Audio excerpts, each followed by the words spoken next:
It's time.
Goddamn body. What the fuck are you doing tonight? Welcome. It is the Dusty Smith Show, the greatest show in the history of the internet. For those of you just joined us for the first time, this is the show where we take a look at all the dumbest stories of the week and crack jokes together. So thank you for joining me live, because live is the way to fucking do this. You get to actually make your own jokes in the chat. Get to hang out with the coolest audience on YouTube. It's always fucking fun being live. That's half the fucking fun of the whole show. How's everybody doing? Let's see what you're standing there. The pores. The pores. I love you, Dusty. I love you. Hey. How are you doing tonight? Good night. And good day, all, says Mick. What's up? What's up to you, hey? Dusty. That's me. Scream it far loud. LFG. You looking for group? I love Yoy. I also love Yoy. Pores rule. Pores are okay. Fucking people that pay me, though. That's where it's fucking at. But you pores, you're okay, I guess. If you have to exist, I guess I'll allow it. Good evening. What's up, chat? 453. Show, folks, as always, we have a great show for you guys tonight. I didn't do my show Monday. No, I did. I did do my show tonight. I did my show Friday. Today is Monday, right? Today is Monday. I didn't do my show Friday. I was busy taking care of Molly. My Rottweiler's been sick, and I really wasn't feeling up to it. Like, this is a high energy show. You gotta really be on the ball to do this, and I don't want to do a bad show. I want to be entertaining as fuck, so I just skipped it. Took care of Molly. She's getting a little better. We'll see. She's not out of the woods yet, but we're still working on it. So, anyway, appreciate you guys joining me tonight. Have a huge fucking program. All this shit to cover. Got a week's worth of news to make fun of. So, cool. As always, if you guys love what I do, and you should, it's the greatest show in the history of the world. Be sure to support me on Patreon, patreon.com/podcast. There's a link in the description of the video. I'm making $1,570 a month for my patron. I'm not hiding it, out in the open. I'm getting punished by not hiding it. People that hide their shit, they get paid more because, reasons. Anyway, we lost about $100 this month because that's what happens at the beginning of the month. People drop off. It's to be expected. So if you guys want to help out, please consider supporting the show. Patreon.com/podcast. Much appreciated. Also, Super Chats. The lifeblood of the show is the Super Chats. I answer every question, read every Super Chat, immortalize yourself forever and ever and ever in the Super Chats and DC Days. What up, Dusty? What up, DC Days? Happy Monday. Happy Monday to you, DC Days. John, 2 pounds. Let's go, Dusty. Woo! Smash the like button. Hell yeah. Smash the like button, fuckos. Only like a third of you had done it. I guess a half. Math is hard. Half of you had done it. The other half, worst scum ever to live, should be burned at the stake. Don't know. Might want to hit the like button, yo. And my buddy E says, love me some Dusty. It's the greatest show. E is a truth teller. One of the greatest people to ever live. E! Fucking love E. God damn it. E, my real life buddy. Good to see you tonight, E. Hope you're doing well. Gio, $9.99 gave me $10. What up? Good to see you, Gio. Appreciate it. Thank you for supporting the show. More Super Chats as the show goes on. If you want to, if you're able, or moralize yourself forever and ever in the Super Chats. Cool. And folks, him at Meta is slightly back. He's still slacking. Fucking him at Meta. Better get your ass busy, him at Meta. So anyway, he's back a little bit. So he has enough material for me to steal from. Thank God. It's like him at Meta expects me to do my own shit. Disappointed in you, him at Meta. Anyway, so we got a religious bullshit segment to tonight. We haven't had one in a while because he'd been gone. So wrote a song about it. If you know the words, sing along with me. Goes a little something like this.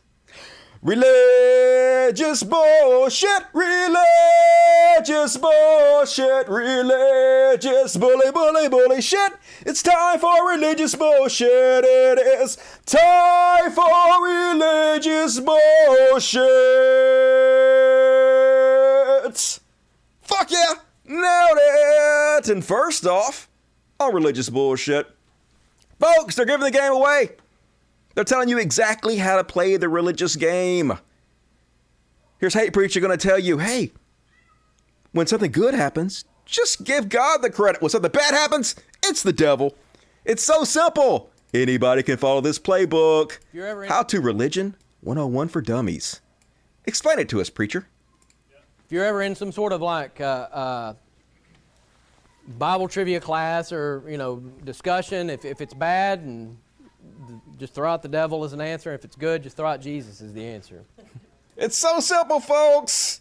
Never any responsibility. Bad things the devil, good things Jesus. That way they always win. Never even have to think about it. And folks, Candace Owen is back. She with this scam Dr. McCullough, who I guess did some of the early work on mRNA vaccines, but then stopped working on it. It's doing other bullshit work that doesn't have anything to do with that. Other real scientists and doctors took his early work and expounded upon it, so that we have the amazing mRNA vaccines we have today that have almost nothing to do with him. So he is feeling kind of put out, like he is not getting the credit he deserves. So what happens a lot of times with doctors, not even just doctors, just regular people, is they find niches in which they can exploit and become famous. That's what Jordan Peterson did. Jordan Peterson was a pretty well-known psychologist, I guess, in Canada. And he was like, hey, I'm not getting the attention I deserve. Hey, I'll bet if I lie about transgender people and Bill C-16 laws, I could become famous in the chud circles. And he did. So this is what this doctor's doing. He's playing up the anti-vaxxer vaccine skepticism, which is so popular in the right-wing communities. That's why he's doing all the right-wing talk shows and circuits. And so he's on Candace Owens. And Candace Owens got us, folks. She got us. Checkmate, atheists. She's going to explain to us all why there are not actually any such thing as atheists, folks. I'm scared. She's on to us, yo. Because there's no such thing as an atheist, right? You may not believe in God, but you will recreate. People need to believe in something. And so for him, government has become God, right? So it's harder to manipulate. I actually believe interesting. That there's no such Interesting thing point. Convert it into something else. So it's either climate change. Interesting point. And you're, at the Church of Climate Change, and COVID is now a religion. It's a religion for people. It's they've got their symbols. It's the mask. It's all this stuff. In face of all of the evidence in front of you that you're not going to die, they're committed to the idea that they are going to die. So I actually philosophically believe that there is no such thing as an atheist. Fair enough. But fair enough with that bullshit. But I thought that religion was good. Now religion's bad. I don't get it. Might want to make up your mind, Candace Owens. God damn it. I sure do worship that COVID. My God, COVID, please don't murder me. I pray to you. I pray to you, COVID. Please do not make me choke to death on my own vomit. That seems bad. And folks, this should go in the what the fuck section, but I don't have a what the fuck section tonight, so it'll go to religious bullshit. Hey, rape victims, did you know that you should just have your rape baby? You should. Why are you not having your rape baby? You're fucking evil if you're not having the baby of your rapist. I mean, yeah, I know that they violated you in the most vile way humanly imaginable, but you should reward them and spread their DNA for generations to come by having their baby. It's what Jesus wants you to do. After all, if Jesus didn't want you to be raped, he could have stopped it, right? He's all powerful. He's everywhere at once. He was watching you get raped. It's all in his infinitely wise, infinitely all-knowing, loving plan. And I get it. There's a lot of situations out there when you talk about rape and everything else, and hey, maybe they deserve an abortion. We're always going to fight for life.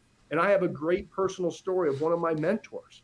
And he was going through life and he was adopted. So he started to look up his birth family to figure out who they were. And he figured out that his mom was gang raped in a subway train station by 5 guys. Definitely happened.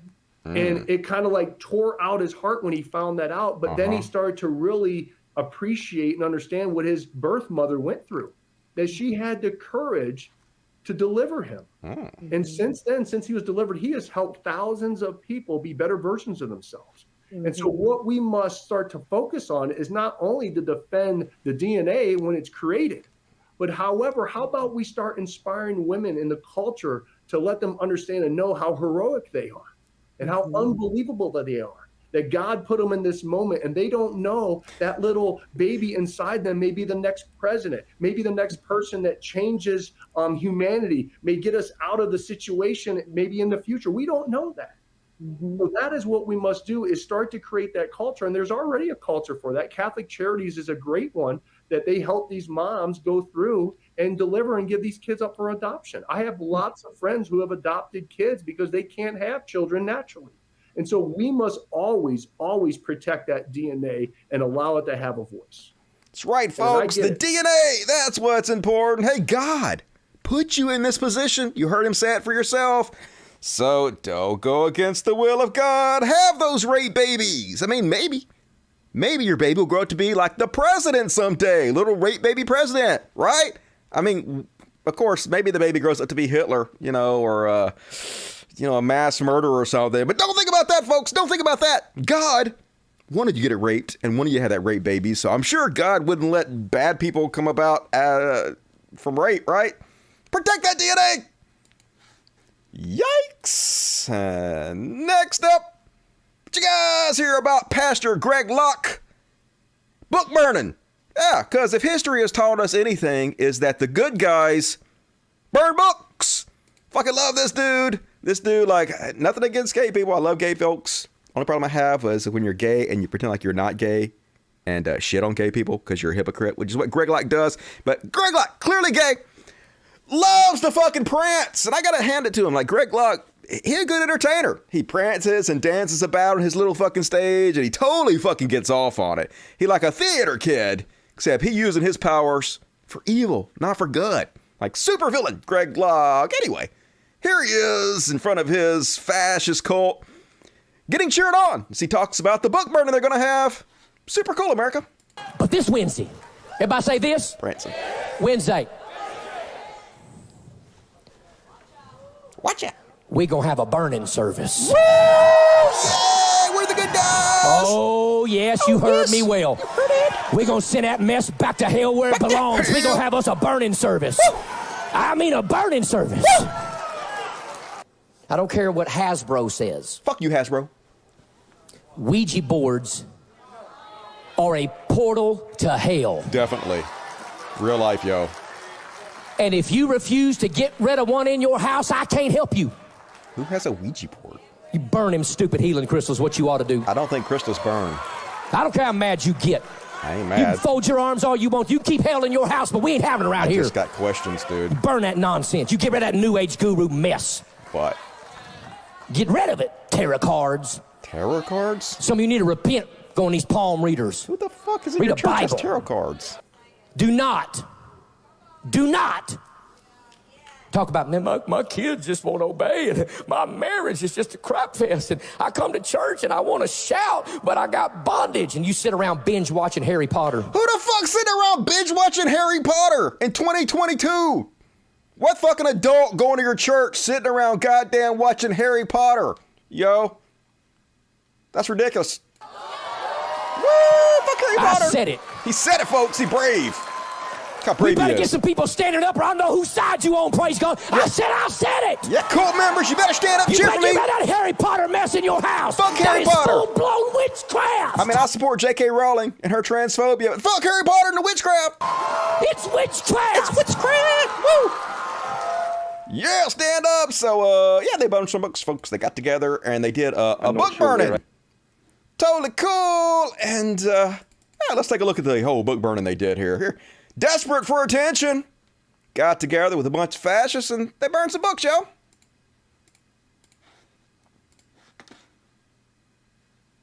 Desperate for attention. MAGA victor Greg Locke holds literal book burning. Send it all back to hell where it belongs. Send it back to hell, those books. Hallelujah. Woo! Yeah. We blowing the horns of God. How you doing there? What do those pallets do? Poor pallets. There you go. There you go. Yay! We're heroes. Woo! Jesus! Jesus wants them to burn these books.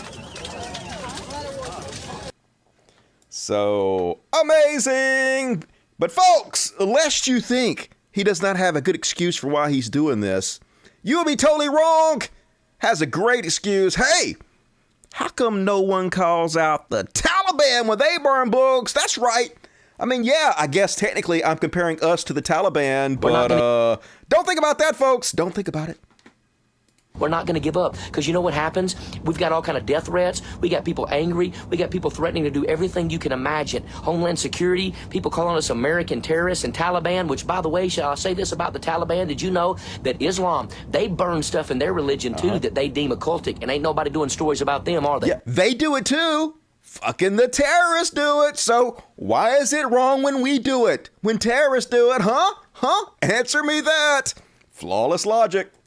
Let that settle in. It's settling. No, they've come against an evangelical, Bible-preaching, Bible-believing church in Middle Tennessee that they deem as a, irresponsible threat to the American Republic. Y'all crazy. Yeah, we're the ones crazy. Not the guy out there burning books in America, but us who are saying, hey, maybe burning books, not the best, Greg Locke. But we got a hero. A hero arose from this dumpster fire. This gay dude ran up to the fire and burned a Bible and yelled, "Hail Satan!" And hell yeah. Here's you, hero. Here he is. There's video of it. He rolling up. He going out there. Yeah, here he goes. Gonna go out. There he goes. Gonna roll out there, roll right up to the fire, run past the cult members. Not scary at all. This has nothing to do with the Klan. And they're like, yay, burn that book. Yay! Burn the Bible! Woo! Keeping my copy of Darwin's Origin of Species in Fahrenheit 451! Woohoo! Praise Satan! Woohoo! Hail Satan! Hail Satan! Hail to his strength and power! Ooh! That backfired a little bit. Yeah, get him out of here! Get the fuck out of here! I dare you burn a book we don't want to be burned! Hail Satan! And I'm immune to your rebuke! Hail Satan! We're gonna beat the fuck out of you for burning the wrong book! We believe in freedom of speech! Except for the books we burned. Don't think about it, yo. Don't think about it. So, pretty funny. Congratulations, hero. Keep up the good work. And here's how you know Jordan Peterson ain't shit. So, we have literal book burnings done by his fellow Christians. Crickets. Not a peep from him when literal book burning is going on. Yet he gonna accuse Spotify of book burning. When Spotify is not even the one that removed Joe Rogan's videos. We're going to go over this in a section called Joe Rogan Experience coming up. But Joe Rogan decided to remove like 100 of his videos, mostly because he said the N-word in his videos. And Peterson's like, book burning, or more precisely, library burning. Or, well, he who controls the past controls the future. Stop this now, Spotify. Now, now, now. After he posts, Spotify pulls more than 110 episodes of Joe Rogan podcast. The Spotify president said that Joe Rogan is the one that pulled his own episodes. He apparently didn't like the fact that all these episodes of him saying the N-word were going around out there, and he decided to pull them himself. But nope. Let's blame Spotify for book burning and completely ignore the actual fucking book burning. God damn it. Jordan Peterson. Not about fucking shit. And, oh yeah, folks. Speaking of Greg Locke, super fucking genius Greg Locke. Hey, you know how the Simpsons sometimes gets credit for predicting things?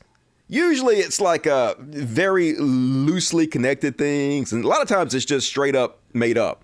A lot of times they take different clips of the Simpsons and put them together, or they insert fake drawings to make it look like the Simpsons predicted things. But sometimes some of the things the Simpsons said do loosely seem like they came true. Now, a normal person might think, hey, the Simpsons been on for like 170 years, right? They've had like 10 billion episodes. And so, yeah, some of the things that they say might come true in the future probably did come true, but like they've predicted thousands and thousands and thousands of things that have happened, and 99% of them never happened. So what you're doing is you're doing confirmation bias. You're ignoring all the misses, and instead you're focusing on the few hits. This is what code readers do. It's like, do you have a relative whose name begins with an L or an N or a B or a D or a C? It's either a man or a woman, and they're like, oh, I have a dead uncle named Charlie. Oh, that's it. So you ignore all the misses and you just focus on the hits. Well, that's exactly what people do with The Simpsons, right? But you'd be stupid if that's what you think, folks, because reality is that it's not just confirmation bias. It's demon, Joe. The writers of The Simpsons or these Satan worshipers who are sitting around on the altar of Baal, and the devil is sending them direct messages to the brain, and they're just laughing about it as they put it in their episodes to flaunt it, put it all in their face. It's true, folks. It gotta be. Greg Locke said so. Have you ever wondered why the Simpsons cartoon predicts everything that happens? They don't. No, I've never. You ever wondered that? Nope, never wondered it. TikTok's full of it, right? The Simpsons predict, no.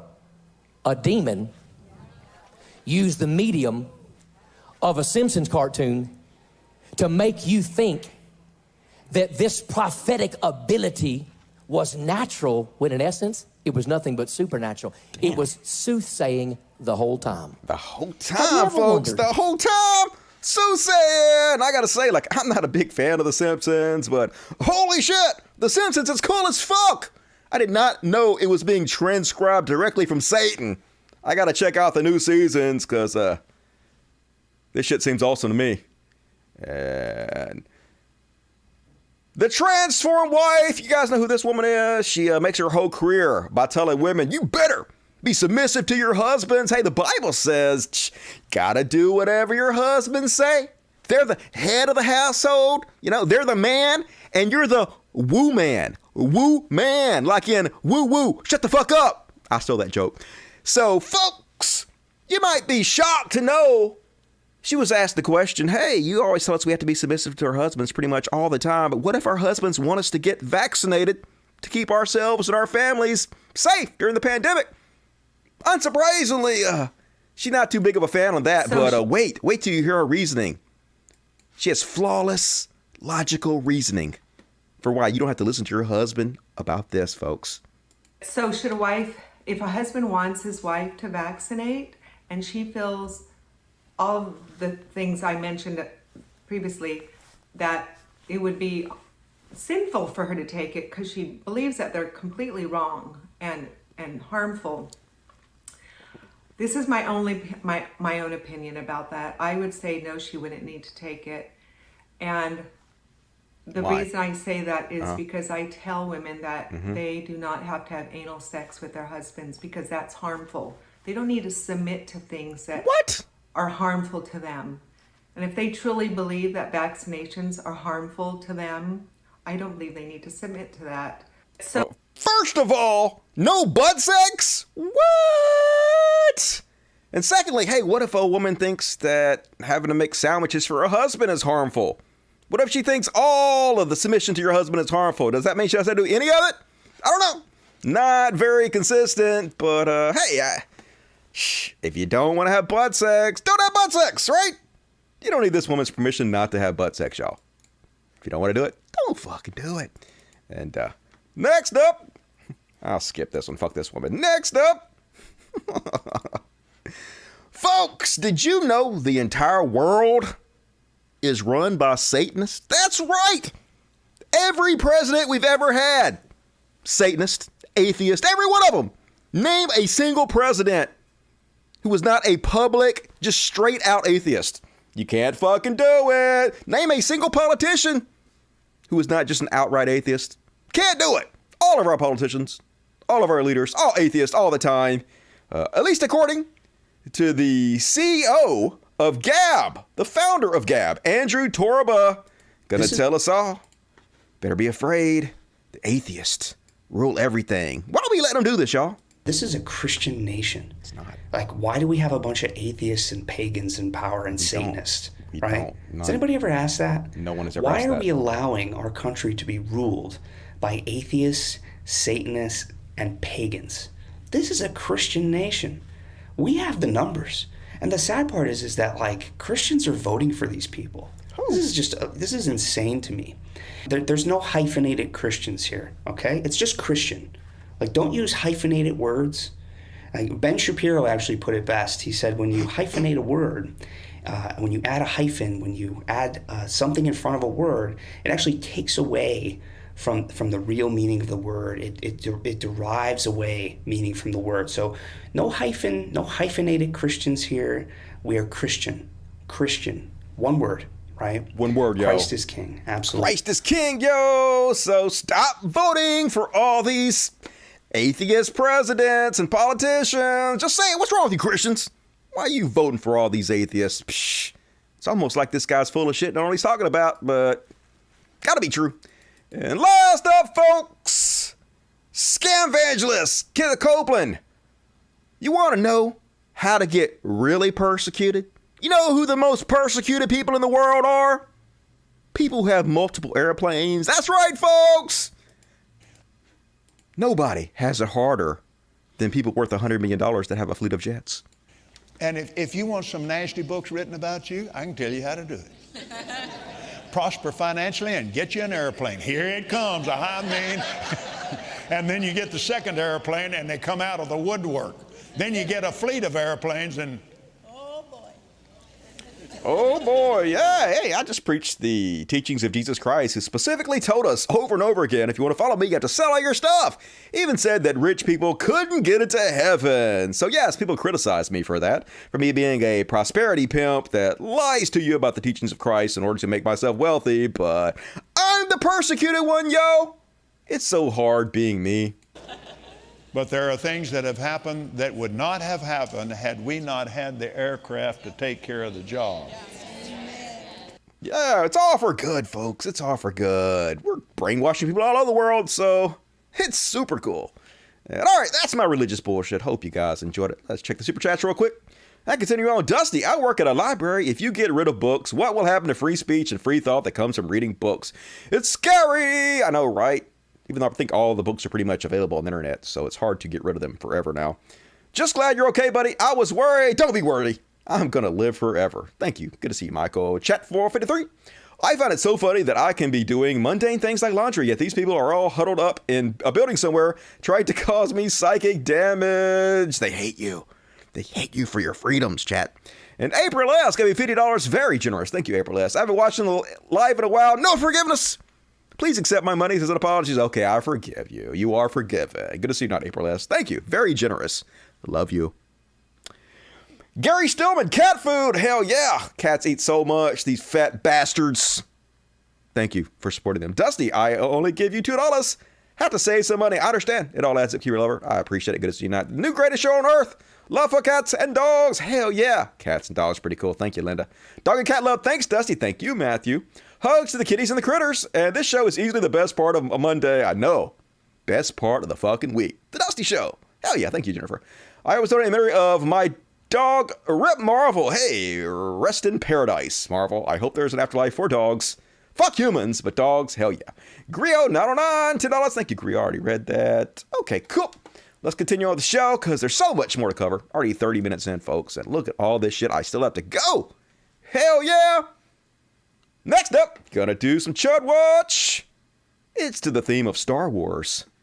The song goes a little something like this. Chud Watch, talking about Chud Watch. We talk about chuds and make fun of them. Yeah, we do, and this week is no exception, folks. Gonna start off a little, Jordan Peterson lying his goddamn ass off. So Jordan Peterson doing what he always does. People are like, Jordan Peterson's not even political, Dusty. Why you call him a right-wing chud? 'Cause he a right-wing chud. Now he's spreading this voter conspiracy bullshit to Canada. Lying, putting out disinformation. So posted this. We are deeply sorry for an elector who was unable to vote in elections, said Election Canada's. Election Canada says 205,000 ballots not counted. So if you didn't actually read the article, you would think, hey, 205,000 people's votes. They voted, and their votes weren't counted. That's what you would think, and Jordan Peterson would have you believe this lie. He says, this is a national scandal, and what actually happened is the vast majority of the uncounted ballots that he calls a national scandal are mail-in voting kits that were requested but never used or returned too late. So, nothing. It wasn't actual votes that weren't counted, but he got to do what he does. He got to spread this voter fraud to Canada. He a Trump supporter. He a dirty dipshit. Fuck you, Jordan Peterson. And folks, did you see this one?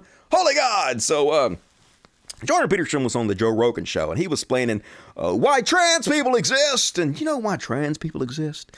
Because there's a certain part of society that's just super creative. And these super creative people just believe they're trans because of their creativity. They have all these creative minds, and it makes you believe things that aren't really true. You're just making it up with your creative ass.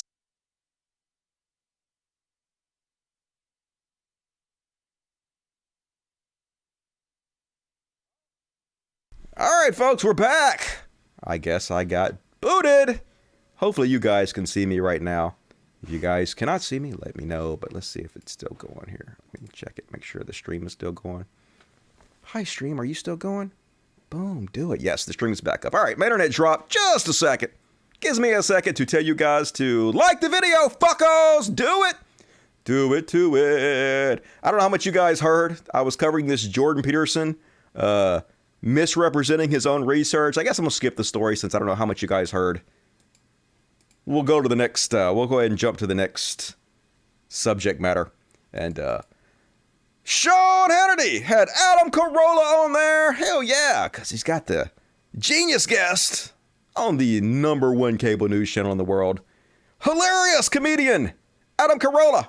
Gonna tell you guys why everybody listens to AOC. Hey, it's not because she has good ideas, folks, at all. Don't think that. You know why? It's because she's hot. And here's a quick thought experiment. If AOC was fat and in her 60s, would anyone listen to another thing she ever said? Checkmate, folks. I know that's why everybody listens to Karl Marx so much. If Karl Marx was like in his 60s and overweight, would anybody fucking listen to him? Nope. It's because he's so goddamn sexy. Don't you know that's right, folks? Yikes. And next up, Carolla is so unfunny. Carolla, one of the greatest living comics of all time. The fuck's wrong with you? Don't you blaspheme Adam Carolla? Super genius. And yeah, Bernie Sanders. The only reason people listen to Bernie Sanders show? Because they want to fuck him. I know I do. I want that Bernie Sanders dick deep inside of me. I don't care what he's saying. I'm not even listening to him. I'm just looking at those dick-sucking lips when he talks. Feel the burn!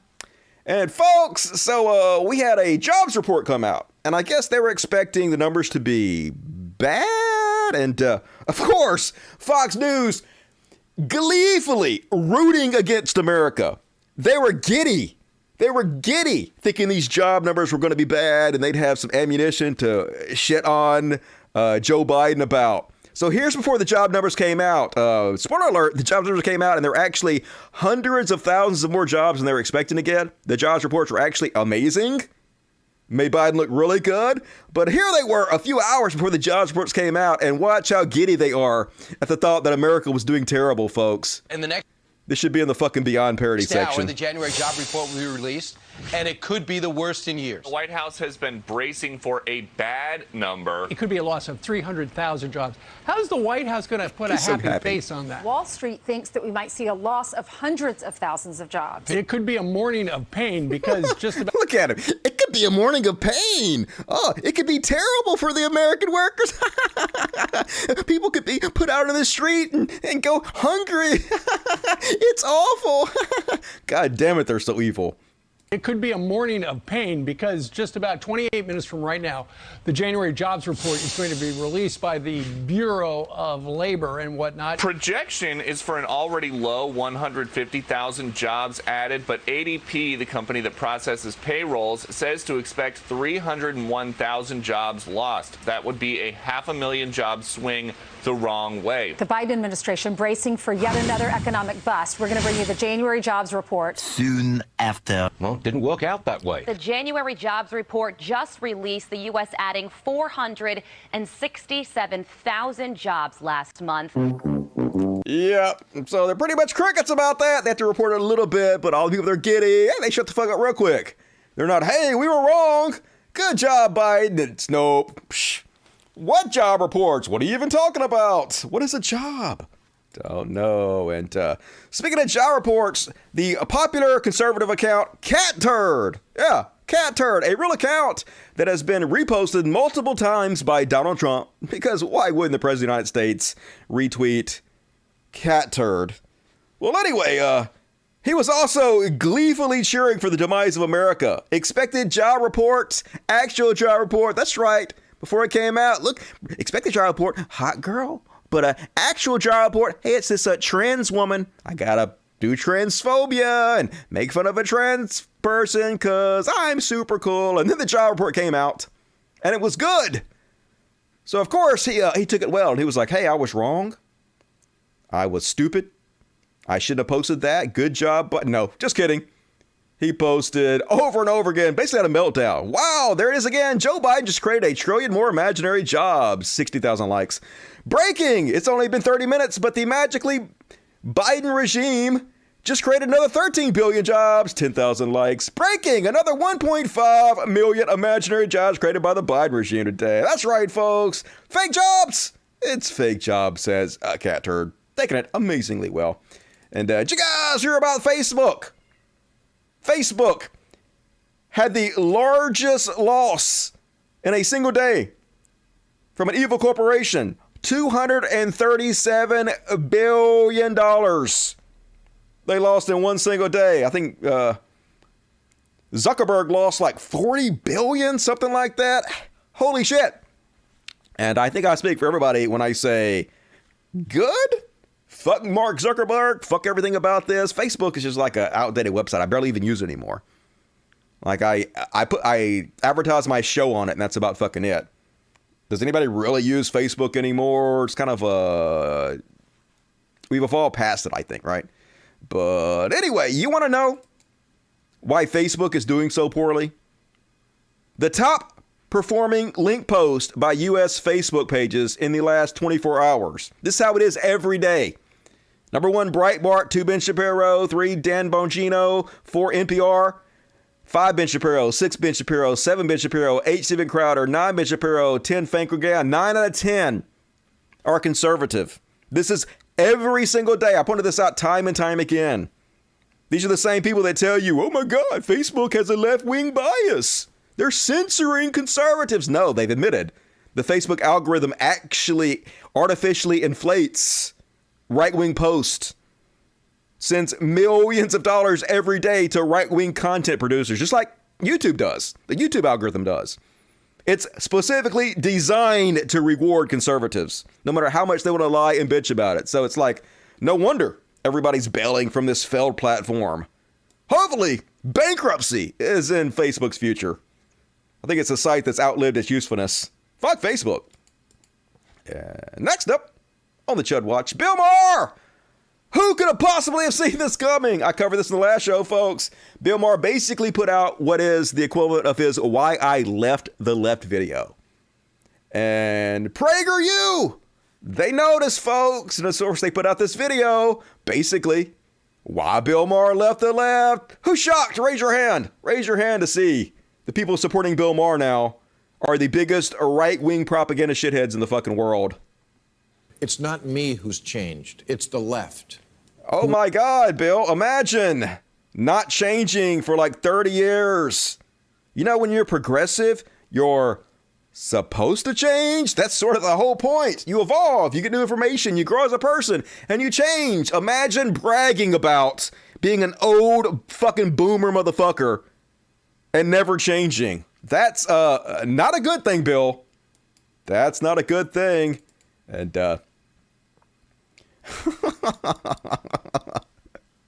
Missouri dad who fought to keep LGBTQ books banned from schools arrested for child molestation. Oh, really? Oh, really? Let's read the article about this. Gotta hear about this shit. Nope, that's not it. That was supposed to be down at the bottom. I fucked up, folks. Okay, here we go. I worked in this show to the last fucking minute.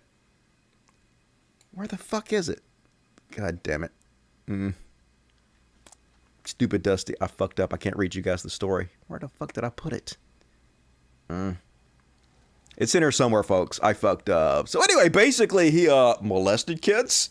And when he was giving the speech to the school board, he was like, nobody knows what my kids need more than I do. Yeah, he was molesting kids. He showed porn to a 4-year-old, molested a 12-year-old, and tried to molest a 14-year-old. So, shocker! Always trying to distract you. It's the gays that are the problem, say the child molesters.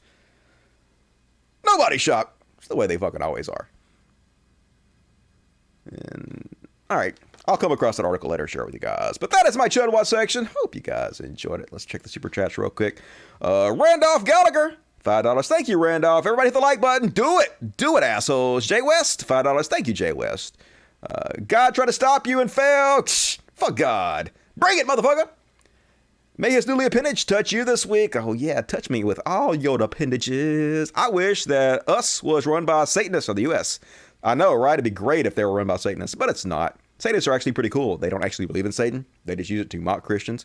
Abortion and drug money. Hell yeah. I'm going to knock some people up and have an abortion just for you, the EMFB. All right, cool. More super chats, please. Let's roll. Let's roll, motherfuckers. Roll on. Next up, gonna do a little section I like to call Beyond's Parody. Nailed it. Got the graphic in just in time. Had these graphics made by DreamWorks. Cost me a pretty penny, folks. $200,000, but it was worth it. It was worth it. It's part of what makes this the greatest show in the history of mankind. And first off, on Beyond's Parody. I'm going to find it, folks. I'm going to find it. Where is it? Here we go. Boom, there we go. Since everybody's talking about banning books, folks, the Good Liars are back. I love the Good Liars. They're funny as fuck, folks. So, they're coming up talking to these motherfuckers about book burning and about banning books from school. And I'm starting to think these Christians are not very consistent in their beliefs. Let's have a listen. All right, let's try it again. Boom. Audio up. Let's have a listen. The book that we've seen that's in libraries and lots of schools that features a story of 2 daughters having sex with their dad. Oh, wow. They get their dad drunk to have sex with him. And this is like a book. Should a book like that be... I'm so offended. There's a book that's in the schools where the daughters get their dad drunk and have sex with him? Ban it immediately. School? No. No? No. Just get that out of the school. Absolutely. Why do kids need to read that? That book is actually the Bible. Oh, no. Yeah. No. Oh, no. No, it's okay if it's the Bible. We don't give a fuck what it says if it's the Bible. It's fine. Let them read about incest. It's totally different somehow. Blink, blink. Blink, blink. Not consistent, Christians. But I love you anyway. And next up, Glenn Greenwald. Has there ever been a bigger fucking clown than Glenn Greenwald? So, Sam Cedar went on MSNBC to talk about the Joe Rogan situation. Of course, Glenn Greenwald had to strike out at him for it. Talking about throwing stones in a glass house. Greenwald says, last night, Chris Hayes and Sam Cedar devoted their segment to vilifying Joe Rogan as a unique font of disinformation. They did so on the network that disseminates more harmful lies than any. Glenn Greenwald, a regular guest on Fox News, gonna accuse MSNBC of disseminating more false information than any other channel. Is this real life right now? It's no wonder why this is the journalist that Joe Rogan's always saying is the best. It's no wonder why this is Jimmy Doorknob's go-to guy. Just no self-awareness. It's not even a lack of self-awareness. It's just shamelessness. Here's the same guy. He's on Lord Ingram Show. He's on Dan Bongino. He's on Tucker Carlson. He's on whoever this dipshit is on Fox News. Just one of the leading prevaricators of right-wing propaganda now. Glenn Greenwald gonna accuse Sam Cedar of being a propagandist for going to MSNBC. Just holy shit. Beyond parody, these motherfuckers. Beyond parody. And, oh yeah, folks. Speaking of beyond parody, simply one of the funniest fucking things I've ever heard. So apparently this is the Australian version of 60 Minutes. And apparently the Australian version of 60 Minutes is just like this bizarre right-wing propaganda bullshit news program. So let me just show you folks. Guess what they're trying to make you afraid of this week? Cringe.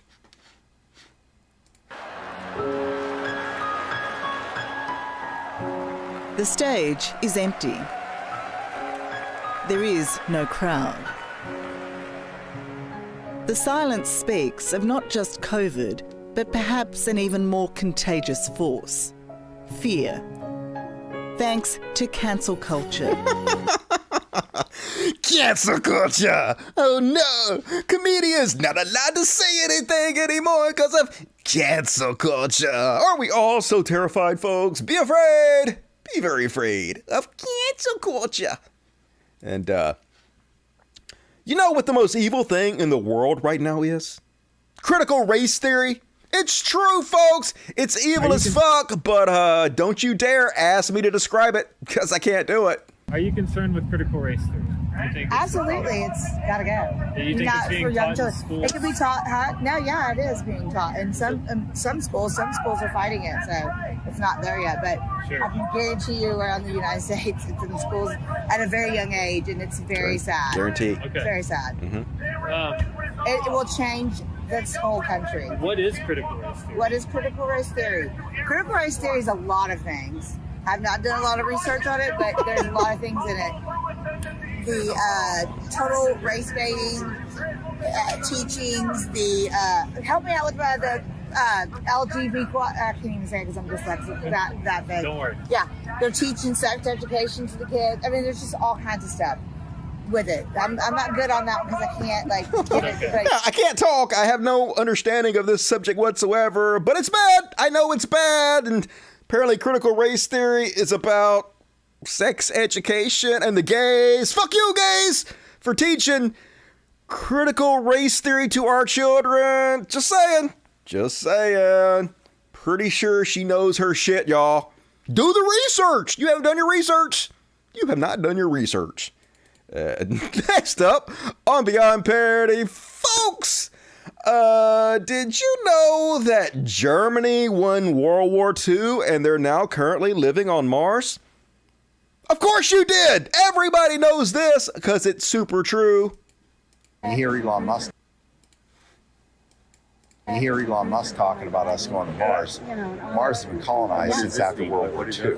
There are millions of Americans that live on Mars. Really? Because the brain drain. Nazis won the war. They gave up the country of Germany, but the Nazis all came over here. Now they're all through the U.S. government. George H.W. Bush was the leader of the Fourth Reich. Really? Yeah, a lot more going on in this world than you can possibly fathom. Wow. Have you thought about running for office with a platform like this, or? I was in elected politics for 16 years, and I walked away, and it was 2006 when I realized the whole machine's corrupt, and half these guys are criminals. Wow. Yeah. Criminals. They're all criminals. All criminals, folks. There you heard it there first, folks. Germany lost the war, and they was like, we're gonna give up Germany, because who fucking gives a shit about our homeland? I mean, I think if there's one thing we know about Germans, is how little they gave a shit about their homeland. And they're like, fuck this, we're out, we're going to Mars. And then they colonize Mars. Just saying, folks, this is real life. And next up, on Beyond Parody, Charlie Kirk wants you guys to know that all this talk about the transgenders, it's only supposed to lead us to one place: transhumanism. Just makes sense, folks. First off, boys want to become girls, girls want to become boys, and then the next thing you know, we all got robot dicks. I'm just saying. Let me sign up first. Can't wait to get my robot dick. I believe, and this is to go a level deeper, but you guys are smart and you'll get it, the transgender movement actually matters even more than biomedical fascism, and they actually are together, because the transgender movement is an introductory phase to get you to strip yourself of your humanity to mesh with machines. It's called transhumanism. They want you to say, okay, well, I can choose any gender. Why can't I just have like an exoskeleton of some sort of machine around me? This is what meta is about, the metaverse, kids staring at that sounds awesome. This is documented, this is proven, this is where Silicon Valley is going. This is why they're so insistent on this transgender thing, because if you stop being a man, then maybe you can stop being a human being. Maybe you can kind of just plug into some sort of machine. This is where their control, their profit motive is coming down the stream. There's a ton of literature about this. I'm far from the first person to comment on it, but I'm just kind of connecting the dots for all of you that might like, what is the agenda here? Well, the agenda is kind of like Ready Player One meets Inception, where you kind of just hook up to a machine all day long and you're controlled by 5 companies that control your thoughts and your feelings, and the real world actually ends up being the not real world, where everyone just kind of wears goggles all day long. That's the deeper significance of the transgender movement that no one... Totally, folks, this is definitely not some kooky, ridiculous conspiracy theory. It's what's happening. It's just real and logic, y'all. I mean, some people are like, yeah, we're just trying to support the transgender movement because they've been oppressed for a long time and have a really high level of suicide, and they're not really hurting anyone, and we're just trying to let them express their own reality and live their own lives because, you know, they're cool people. They ain't hurting you. But nope. Transhumanism, folks, and goddamn it, why do they have to make it sound so cool? Man, I'm perfectly comfortable with being a cis male. Like, I ain't never thought about being trans, but fuck! Sign me up! I want my robot dick stat. And then there's this one, folks. Ricky Gervais. Cringe! Goddamn it, Ricky! Ricky! Like, I'm a Ricky Gervais fan. I like most of what Ricky Gervais has done. He had that show where he was an atheist. Thought that was pretty good. He had that show where he was mentally impaired. Very heartwarming. I thought that was a good show. Invention of Lying. Good show. But then there's another side of this Ricky Gervais thing where he's constantly just trying to be edgy for edgy's sake. And when you're trying to be edgy for edgy's sake, when you're trying just to offend people for the sake of offending them, it becomes really fucking hacky. Like, it's okay to be edgy, but there has to be something else connected to that edginess instead of just, oh, did I trigger you? Did I offend you? So now he's doing one more special, apparently. And he says he wants to get canceled. He wants to purposely get canceled. That's his entire focus. He's going to consider this his last special. He wants to do whatever he could do to get canceled and be controversial. And it's just so lame, dude. It's not hard to get canceled. All you have to do is go out there and start screaming the N-word. Hey, you know what black people are? Start screaming the N-word. Hey, if you want to get canceled, Ricky, just go out there and kick a puppy. Yeah, kick the shit out of a puppy. Instant cancelization. It's not funny. Doesn't take any genius sense of humor. No genius level of comedy or anything. It's not hard. It's just lame as fuck. It reeks of desperation, of someone just trying so hard to get fucking attention that they will play this card over and over again instead of just being fucking funny. Just be funny, Ricky. That's all you have to do. You ain't got to purposely fucking offend nobody. Like, if you offend somebody and you're funny, cool, you can do that. But usually, like I said, it becomes hacky as shit. It becomes the same old boring stereotypes, telling the same old helicopter jokes over and fucking over again. It's lame as fuck, dude. But maybe it will be his last comedy show. Guess we can look forward to that. And speaking of beyond parody, folks, holy shit, the white supremacist movement in this country is exactly what you would expect the young, vibrant, new white supremacist community to be like. Their leader is this guy named Booger-Eating Nick Fuentes, who loves eating his boogers on camera. And he's a volcel. He calls himself an incel, which means involuntary celibate, which means you can't get women, you can't get laid because you're not attractive to women. But he's not even that, folks. He's a volcel, which means he's voluntary celibate. He doesn't even know what the words he's using means. But anyway, folks, here they are bragging about it. Good Lord, y'all. So I did it.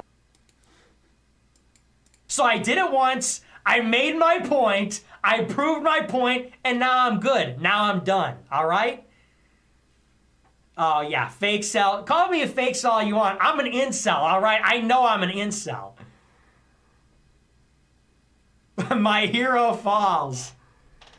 It was 9 years ago. Easy. So he's talking about how he kissed a girl in school 9 years ago. But he's being offended that they're calling him a fake cell because don't you dare accuse me of being attracted to women. I am not. I'm an incel, yo. Which is something they're proud of. Mode. Breaking news.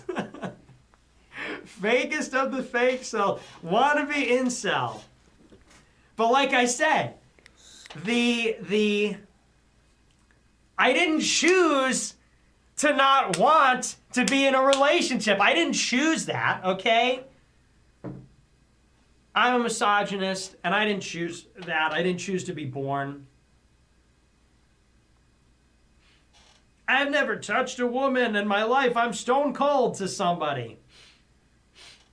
Yeah, well, I don't even want that. So, I don't want touch. I don't want a relationship. You know what I want? Total Aryan victory. That's all I want. I didn't choose that. All I want is revenge against my enemies and a total Aryan victory. Hugs and kisses, touch, sappy stuff, hand-holding, please.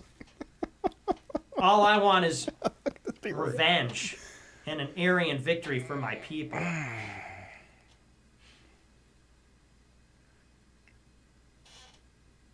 If you don't want it, it's Volcel. Nuh-uh, because I didn't choose to not want it. I didn't choose to not want it. I was born incel. I was born involuntarily. And it's involuntary that I don't want that. Okay? So I'm just like Hitler. How dare you call me a fake cell? If Hitler were alive today, you would call him a fake cell. How dare you? Hitler could have had any girl he wanted, but he said, I don't have time for that. Not that Hitler's my hero or anything, but you would have called Hitler a fake cell. Not that Hitler's my hero or anything, but I'm continuously mentioning Hitler every chance I get. People actually leave me comments, Dusty, the Groypers are not white supremacists. The fuck out of my face with that bullshit, but how can this be real life? These people are beyond parody. They're exactly what you would expect them to be. It's a little too on the nose for me. This has to be some kind of comedy simulation, this whole universe. It can't be real. This has to be a dark comedy.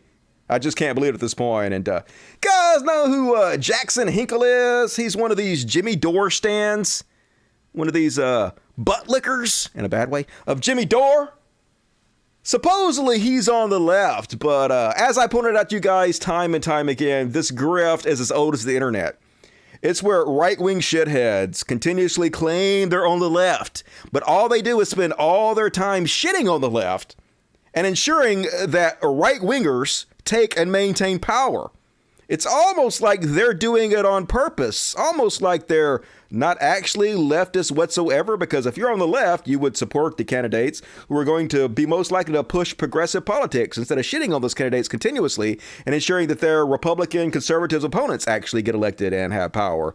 You would think, but they always tell themselves, folks, here he is, gonna straight out tell you. Let's have a listen. I voted for Republicans before, and third parties, like you said, Democrats, and I mean, this is the election where if there was ever a time I voted for more Republicans than ever before, it probably would be in this election. But yeah, super lefty. I'm only criticizing the left from the left to make them better, but always they're actually right-A's. This is Tim Pool's playbook, Dave Rubin's playbook, Jimmy Dore's playbook, Sargon of Akkad's playbook, now Joe Rogan's playbook. All of them do exactly the same fucking shit. I call them out, I see through it, but it's not because I'm a super genius. I mean, I am a super genius, but that's not how I have the ability to see through these motherfuckers. It's because they're transparent as fuck, and they keep doing the same grifts over and over again. Very easy to see through. And last up, On the parody. So, folks, they're out there doing the man on the street interviews with people on Fox News. And do you guys know why the supply chain issues are so bad? It's because woke. Trust me, I know what you're going to think when you're watching this. You're going to think, hey, this guy has absolutely no idea what he's talking about, and he's just regurgitating bullshit talking points that he's heard on Fox News and on right-wing media. Nope. He totally knows what's going on, y'all. You can't get paint because they use some resin or something in the paint for EV batteries or something. It's taken 6 weeks to get a sample. It's terrible. We used to get it in 2 weeks. What do you attribute a lot of this to? Woke. Everybody thinking they're going to have EV batteries, cars, and what do they think is going to power these cars? That's right, folks. Woke. I can't get paint samples because of the woke. It's probably because of the transgenders. Transgenders buying up all the paint, smearing it all over their body for some kind of weird trans shit. I don't even know, folks.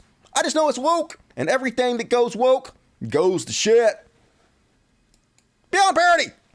All right, folks, let's see the super chats real quick. Then we're going to move on to my trash world section. Beast Nation, hit the like button, fuckos. Only half of you have done it. Oh, God, I have over 1,000 viewers. I don't like that very much. I'm going to have to get rid of some of you. Meldrock for the kiddies. Hey, thank you, Meldrock. Appreciate it. Funny how when Fuentes mentions Aryan victory, his hands disappear. What's he doing down there? He's flicking his bean. Good show. Hey, thanks, Tom Crawwell. Oh, my God. I refuse to believe that there is some so cringe as Nick Fuentes on this planet. But he's exactly as advertised. You got to hand him that. Dusty, me and my wife both watch you. Keep up the good work. Hey. What's up to both you and your wife? Hope you guys are having a good Monday night. Eventually, I'll finish that art. Hey, better late than never.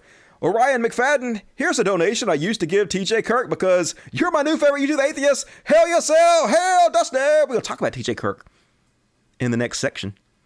I watched the entire podcast between TJ Kirk and Joe Rogan and did a play-by-play on my Twitter. And we're going to talk about that coming up next.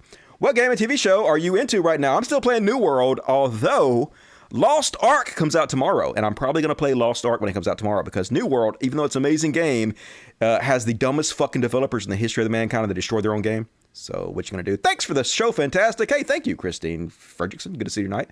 Ralph Gallagher, $5. Thank you. Jay West, $5. Thank you. Anything else? Jacob Browers became a Dust Buddy. Hell yeah. YouTube became a Dust Buddy for $2.99 a month. You can get customized emojis to spam the chat with, like Bing Bong and Fuck Your God, ACAB.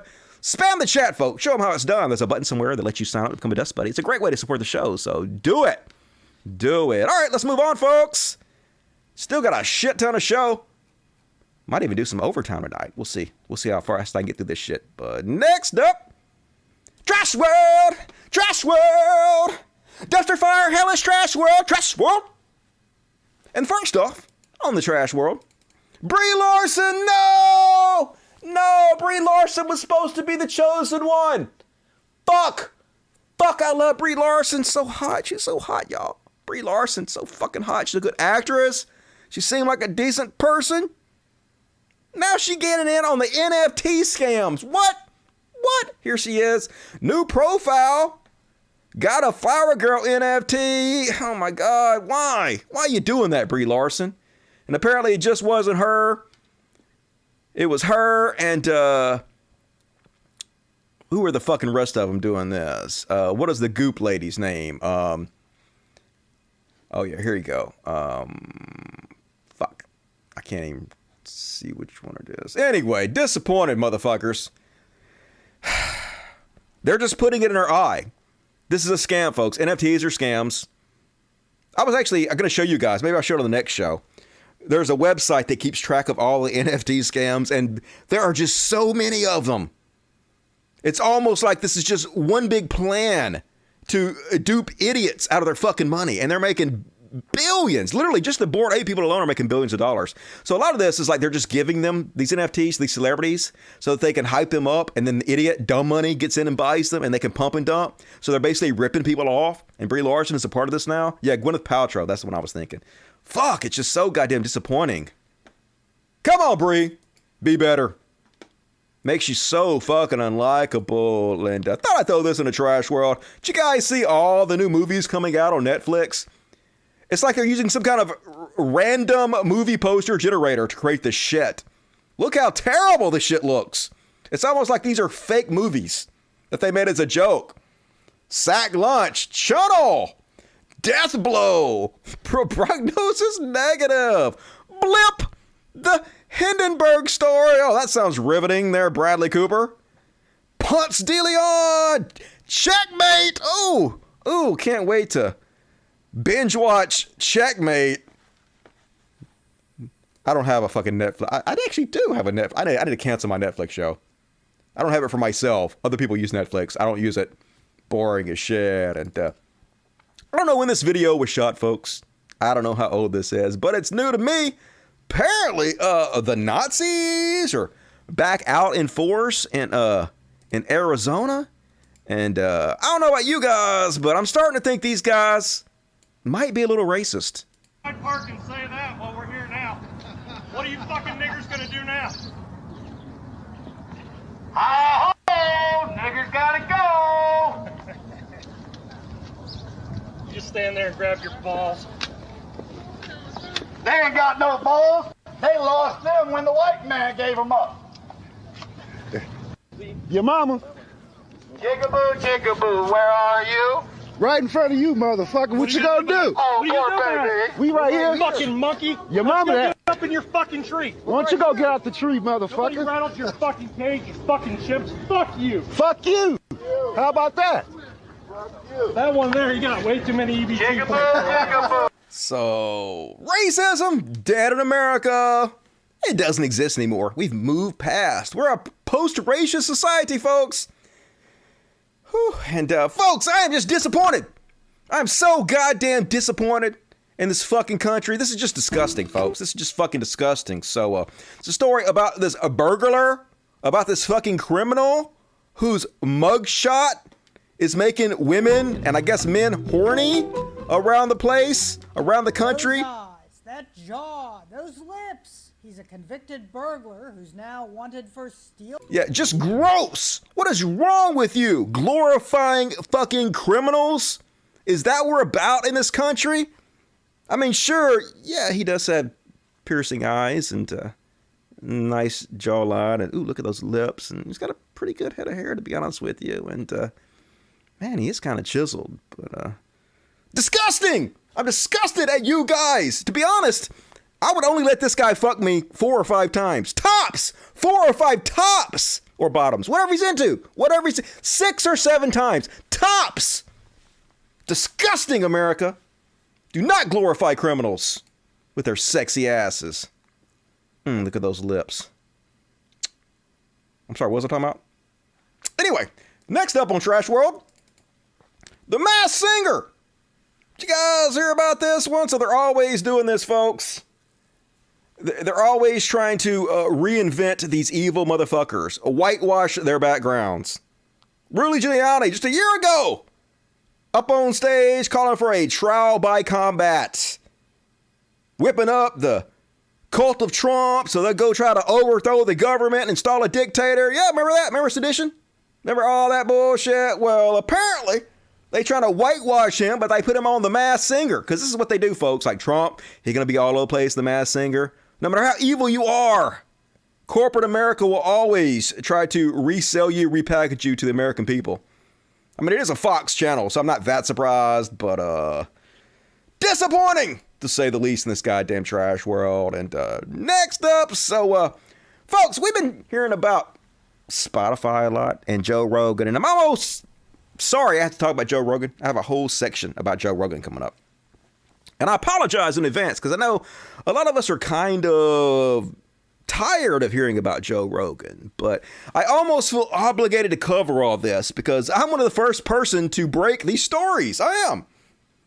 Years ago, 3 years ago when I started this podcast, I was one of the first people to start shitting on Joe Rogan, and I took so much shit for it, folks. So much pushback. And now all the stuff I've been talking about for years is starting to come to fruition. So I had to score out to cover it. So this is a section I like to call The Joe Rogan Experience.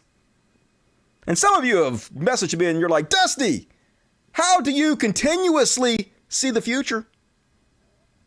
Well, it's not that hard. It's not because I'm a genius, folks. It's because it's all very easy to predict. First off, where's my fucking video about? Where would you put it, Dusty? God damn it. Come on, Dusty. Where the fuck is it? I'm going to have to go look for it.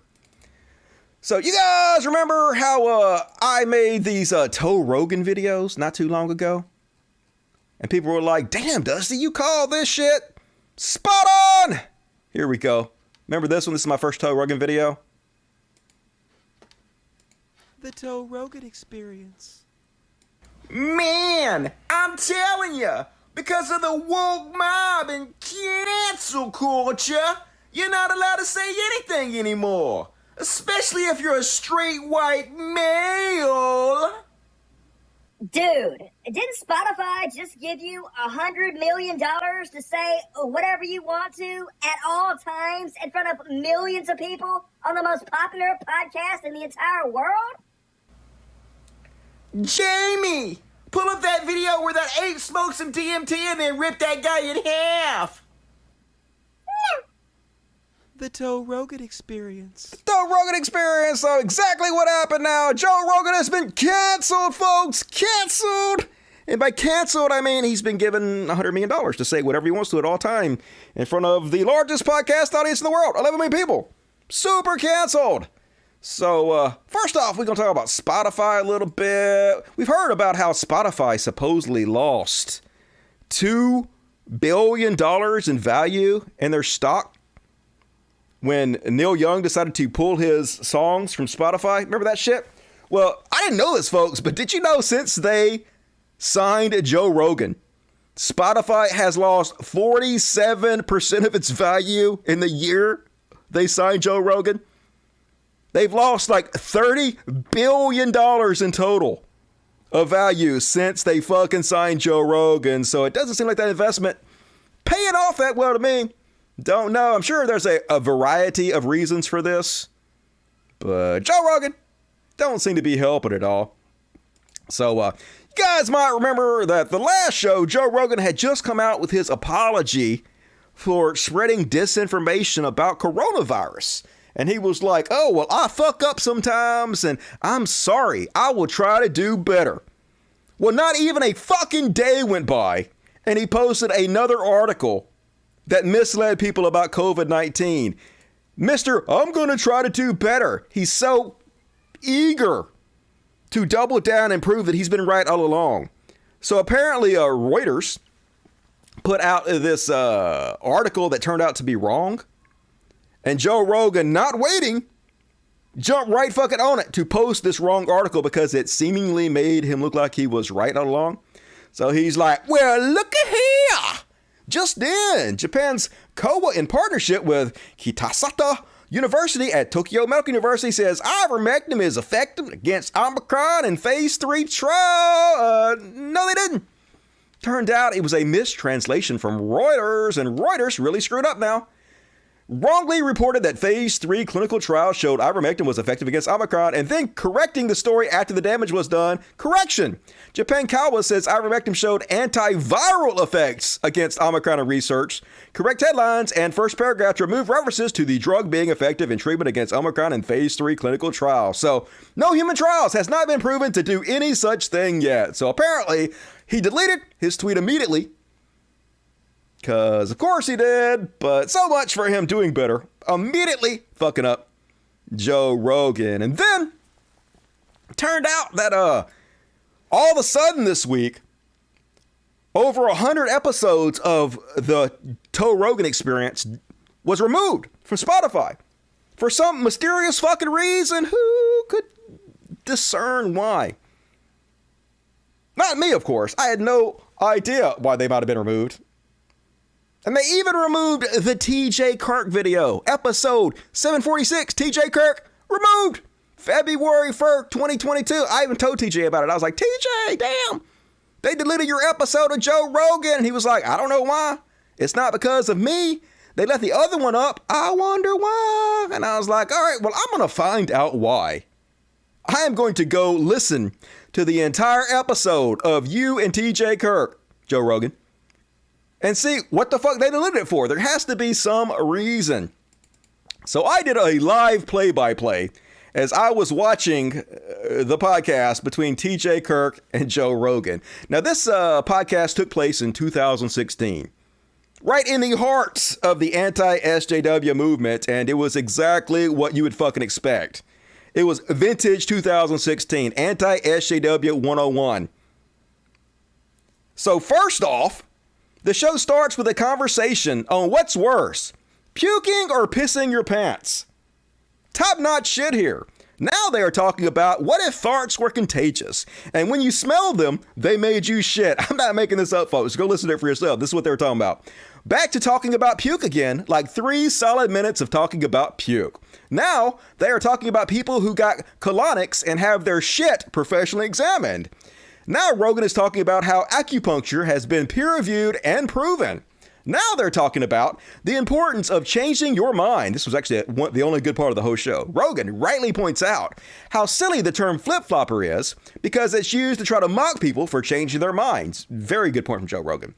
Now they're talking about how Christopher Hitchens was smeared as a misogynist when he was really just a master troll. He was just trolling people, y'all. And then TJ points out how he has doubts about the wage gap, but claims, hey, just because I don't believe the wage gap doesn't mean I'm a misogynist. And then they are now saying that you're not supposed to talk about the wage gap, even though they're talking about the wage gap on the most popular podcast in the world. But you're not supposed to talk about it, folks, because you're going to get in trouble, even though they didn't get in trouble at all for talking about the fucking wage gap. And, God damn it. And, then TJ starts making fun of Anita Sarkeesian, because it was 2016, for criticizing misogyny in video games. Fuck her. And then TJ talks about, it's kind of a sad story. He talks about how when he was younger, he had a job, and this woman at his job continuously sexually harassed him and assaulted him for months, and nobody took him seriously because he was a man. That was, I don't know if that's true, but it's a true story. That's sad. And, then, folks, I figured it out. I figured out why they banned this episode. They didn't actually ban it. The CEO of Spotify actually went public and said that Joe Rogan himself took these down. So why did Joe Rogan take these down? Well, 20 minutes into the video, he says the N-word a couple times. Yeah, hard ER. Now, and somebody said that TJ also said the N-word in this video. I didn't see that part. I might have missed that one because I was busy doing the play-by-play. I don't know if it's true or not. But anyway, I know that Joe Rogan did it. Now, the context that Joe Rogan said it in, he was telling the story about how he was 11 years old living in New Jersey. And there was no racism in New Jersey when he was a kid. You know, in the 70s when he grew up, in the early 80s. No racism in New Jersey. And he had never heard the N-word before when he was 11 years old. I totally believe this story. And so he went to his mom and he was like, hey, what does this N-word mean? But Joe Rogan just says the word. And his mom told him what the N-word means, and he said it over and over again. He's like, I had no idea, yo. So anyway, that was the context he gave it in, but he just said it. And I guess he removed it because in his second apology he did, he was like, oops, somebody released a video of him saying the N-word over and over and over again. And he, in his new apology video, he's like, oh, sorry, my bad, yo. You're not supposed to say the N-word if you're white. Now I know. Knowing's half the battle, yo, Joe, right? So anyway. And then they start talking about how awesome Milo Yiannopoulos is, and how hilarious it is, and how he calls himself a dangerous faggot. I bet someday I'm going to get in trouble for reading the word that they say, just like Joe Rogan got in trouble for saying the N-word. Dangerous F-word? Would that be better? I don't know. Could be this guy it pulled too, maybe. And then they started making fun of trans people. Of course they did. And pronouns. And Rogan is making fun of how dumb it is to use they, referring to a singular person, which has always been done. He actually uses the argument.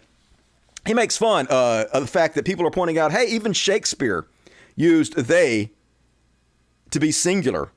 And he was like, yeah, well, back in the day, Shakespeare said a bunch of stupid shit. We've evolved past that now, and it's just dumb now. But I mean, obviously, anybody who knows anything about language knows we've always used they and them singularly. If you don't know what gender the person is, if somebody says, hey, my friend just went to the store, and you don't know what gender that person is, then you would say, what did they buy? You would use they, singularly. as the pronoun, like we've always fucking done. But Joe is a fucking moron here.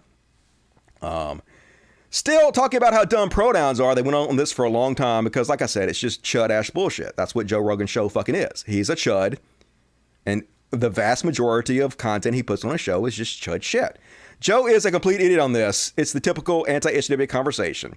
Then they're still talking about how stupid they is as single. They talk about it for like 5 minutes. Joe's been making fun of this for minutes. 100% wrong. He is an idiot.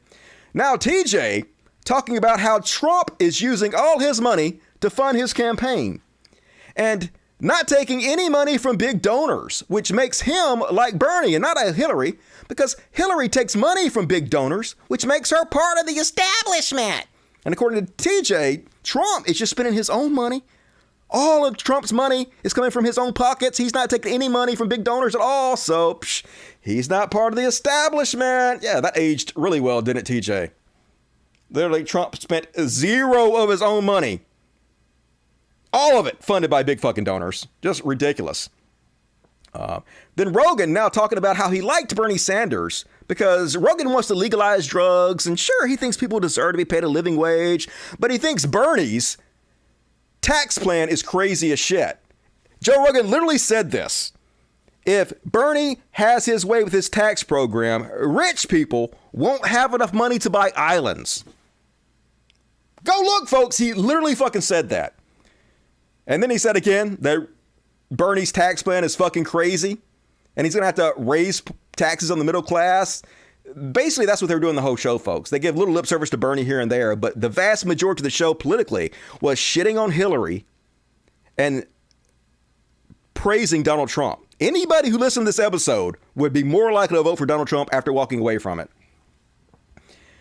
TJ agrees with Joe Rogan, but he says, hey, we do need taxes for infrastructure. Then TJ goes on to say, hey, the reason I like Trump is because Trump is clearly committed to building our infrastructure. Aged wonderfully, didn't that, TJ? Then they both continuously shit on Hillary Clinton. TJ says Donald Trump takes criticism better than Hillary. TJ says Trump doesn't give a shit about being criticized. Isn't that true? Doesn't Donald Trump have a super thick skin and doesn't care at all what people say about him? Definitely 100% accurate. Rogan now talking about how you aren't allowed to...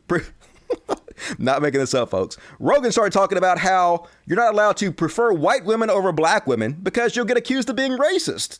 A point he went over for several minutes. Rogan's still talking about how weird it is that if you aren't attracted to black women, you're considered racist. Yikes. Then TJ gripes about SJWs. Says we used to have oppressed people in this country, but not really anymore. Oppression doesn't really exist like it used to, and the fucking SJWs, they're just whiny crybabies. And then Rogan, once again, makes fun of anybody who thinks the wage gap is real. And now they're talking about how some crazy SJWs want men to sit down when they pee because they have penis privilege. Yeah, sure, that's a real problem, isn't it? So many people were taken seriously when they came out and said men should sit when they pee. The left is evil, yo. And now they're talking about what a good job Donald Trump might do.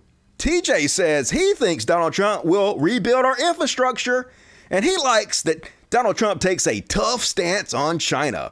TJ praises Trump. Not kidding. TJ starts praising Donald Trump because Vladimir Putin came out and said that he thought Trump was strong. And so he's like, hey, even Vladimir Putin thinks Trump is strong. We should listen to Vladimir Putin. Maybe that means he's going to respect Donald Trump. Yeah, I know, right? There's no possible way that Vladimir Putin could have any ulterior motives for praising Trump, right?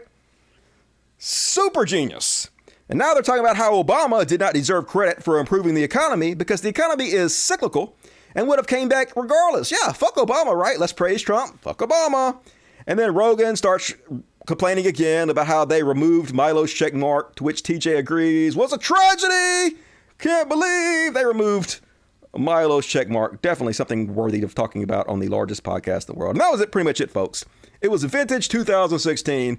They pulled it because he said the N-word, but I mean, it's exactly what you would expect from Joe Rogan. This is what he's been doing this was 6 years ago? That's what he does. He's a fucking right-wing chud. He has these guests on there like TJ, who he knows is going to help him push his anti-left-wing narrative, and TJ beautifully did it. And I know people are like, TJ's matured a lot since then, Dusty. TJ, better now. Okay, cool.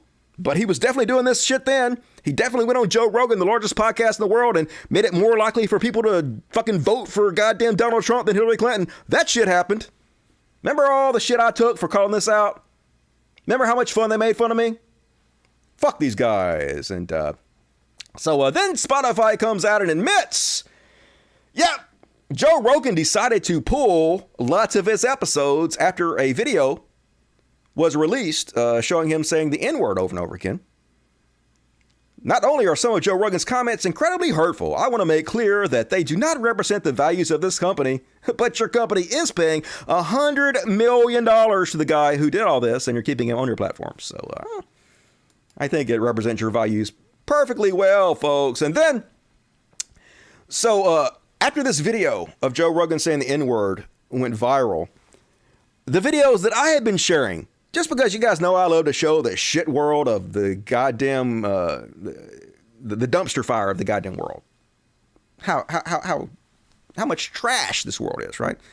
So I was showing you guys the video where Joe Rogan called black people apes, which I'm going to show you again in a second. I showed you guys the video of how he was talking to the half black, half white guy and telling him that black people have a different brain. Just horrendous stuff. Those videos also went viral, folks. But I couldn't help but see everywhere I was looking, conservatives were blaming the left for trying to cancel Joe Rogan. The left is pro-censorship. They're trying to cancel Joe Rogan. So Joe Rogan came out after these videos of him saying the N-word. And also, this video I'm about to show you, he directly comments about the video where he compares black people to apes. But the funny thing in the video, he says, hey, someone clipped out this video and took it out of context. I wonder who it could possibly be. Now, Joe Rogan knows exactly who did it. But instead of telling the truth, instead of educating his audience on who did it, he wants to pretend like he don't know. Someone, so his audience thinks, oh, it's the left trying to cancel him. But no, we know exactly who was trying to cancel you, Joe Rogan. And there's another clip that I have to address. Planet of the Apes, man. We're going to go see Planet of the Apes. So I look on the iPhone app, and it says, okay, take me to this one. And the guy goes, okay. I go, is that in a good neighborhood? He's like, oh, yeah. Guy barely speaks English. He takes us there. We get out, and we're giggling. Oh, we're going to go see Planet of the Apes. We walk into Planet of the Apes. We walked into Africa, dude. We walked in the door, and there was no white people. I was just saying there's a lot of black people there. Obviously, somebody made a clip out of it and taken out of context. Folks, obviously, someone made a clip out of it. Taken out of context. But who? Who could have done such a thing? There was no white people. Joe Rogan just said black people are apes. Yeah, it's your best friend, Alex Jones. Yeah, it wasn't the left trying to cancel you there. It's Alex Jones, your buddy. The guy you platformed right after he tried to cancel you. He put this video out, and after he put this out, you platformed him repeatedly. Never mentioned this at all. So why are you covering for him now, Joe? It's almost like you're dishonest. And so then Jon Stewart came out in support of Joe Rogan. Sort of sad to see. Now, this was before the N-word video came out. This is before the videos I shared of him calling black people apes and telling the other black guy that black people had different brains. This is before those videos went viral again. So I'm not sure Jon Stewart had all this information. And so now he might have changed his mind. I have no idea. But I like Jon Stewart still. I disagree with him about this. Jon Stewart backs Joe Rogan as musicians continue to leave Spotify. This overreaction is a mistake. So I want to make this clear, folks. I have not called for the boycotting of Joe Rogan or Spotify. I have not called for Joe Rogan to be removed from Spotify. I don't have a Spotify account, so this doesn't really affect me. I would rather Joe Rogan stay on Spotify so he can be held accountable for what he says, and I can use it to make fun of him, and maybe he'll do better. Maybe now that he's getting lots and lots of criticism and people paying attention to what he's actually saying, maybe the pushback will actually lead to him making changes. And if not, we can fucking continue to criticize him. Good, right? However, I do also respect there are a lot of people out there that disagree with me. There are people that think that Spotify, who is, regardless of what they want to say, they are the publisher of the Joe Rogan Experience. They paid him $100 million to have exclusive rights, and they feature it as their flagship show. They're 100% the publisher. So a lot of people are like, hey, Spotify is spreading misinformation and also sometimes racism. And we don't want to be associated with that anymore. People like Neil Young's like, I have a moral stance I have to take. I do not want my music to be associated with this. They have every single right to do that. And Joe Rogan say, hey, don't fucking pull out. You should fucking engage with it. No one has to engage with this shit. You don't have to be involved with it in any way. You have absolutely every right to boycott it. That's how the market works. If enough people decide they do not want to support Spotify for not just platforming, but publishing the Joe Rogan Experience, then they can vote with their dollars. They can cancel their subscriptions. And if Spotify decides that it is not financially feasible to keep Rogan on their platform and removes him, that's just the market working. That's how it's supposed to work. And on the flip side of it, if you guys love Joe Rogan and you don't think that Joe Rogan should be removed, you should sign up for Spotify. You should reward Spotify and tell Spotify, hey, I am with you guys. That's how it works. You vote for your dollar. You vote with your dollar. And that's the way it should work. I have no problem with it working. And I do disagree with Jon Stewart, but he has every right to give his opinion on it, right? It's cool. And then, of course, Jimmy Doorknob got to jump on it and be like, I can't wait till they start calling Jon Stewart a racist, white supremacist, because there's no way he's going to be allowed to get away with being on the right side of this issue. Am I right? He's not on the right side of the issue, of course. The only thing you need to realize that Jon Stewart is not on the right side of the situation is when Jimmy Dore comes out and has your fucking back, right? And almost every right-wing chud came out and had Joe Rogan's back, and anybody who supported Joe Rogan. I'm not going to call Jon Stewart a white supremacist, though I will say this. The video of clips from Joe Rogan saying the N-word, now it doesn't affect me, so obviously it's easy for me to have this opinion. But I wasn't as bothered by that because he wasn't like calling black people those names. He was like just reading it when other people would say it, or he would use, which is wrong, 100% wrong. But if he's no longer doing that, and he's admitted that that's a problem and he's not going to do that anymore, okay, maybe I could overlook that. And him calling black people apes a long time ago and the other racist stuff he said 10 years ago, okay, maybe he's changed, right? I could even give him the benefit of the doubt for that, as long as he's admitted that he was wrong and he's worked to change himself, because redemption is for everybody. But what I have more of a problem with is what he's doing right now. Like having James Lindsay on his program and giving James Lindsay carte blanche to sit there and spread white supremacist propaganda against CRT. Instead of having any CRT expert, professor, people that actually know about it, actually teach it. He has the right-wing propagandist backed by white supremacists who literally admitted he's just trying to make any type of racism lumped in with CRT so people are afraid to teach it and no longer teach it in the schools, which is exactly what white supremacists want to do. Joe Rogan is a mouthpiece for this bullshit. Or him having Jordan Peterson on there to spread climate change denial. The shit he's doing right now, that's what I really have a problem with. And I'm glad people are holding him accountable, because they should. He should be held accountable.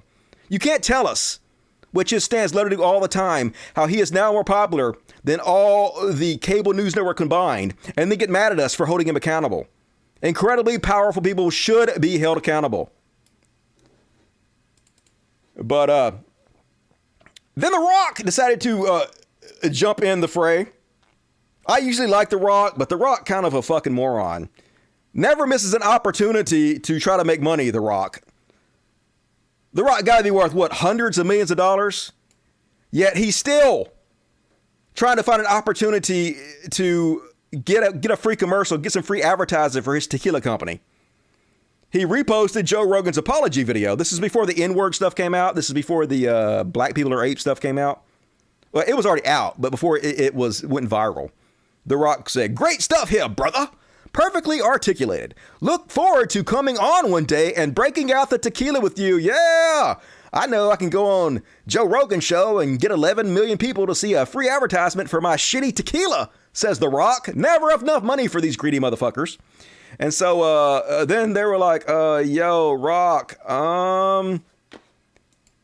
he said the N-word like a million times. Didn't you see that video? And so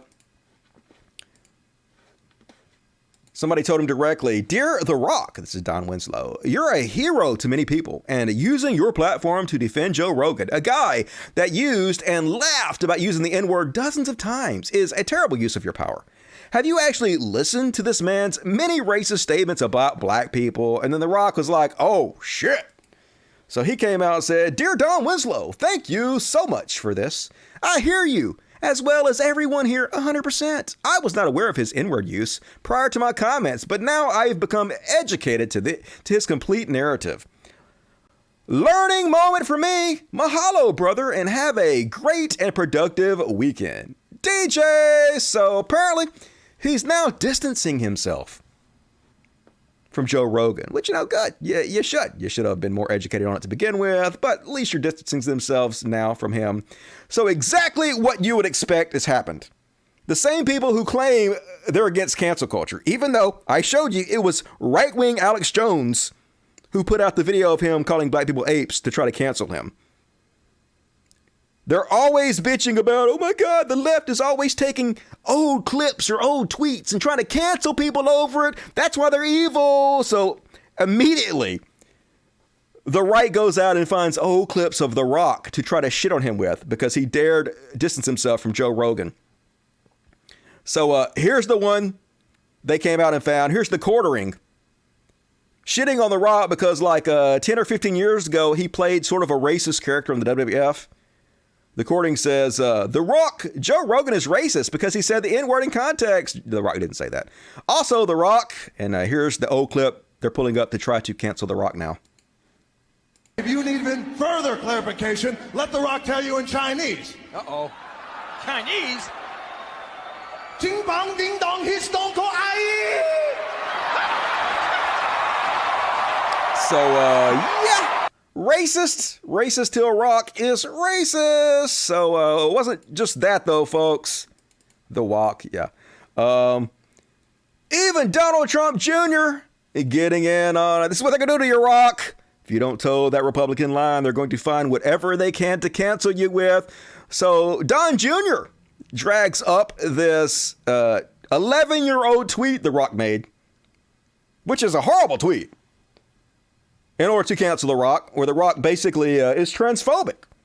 The Rock tells somebody, shh, don't be angry, Miss Katie. It's not your fault you're turning tranny tricks to put yourself through nursing school. Shh, classy.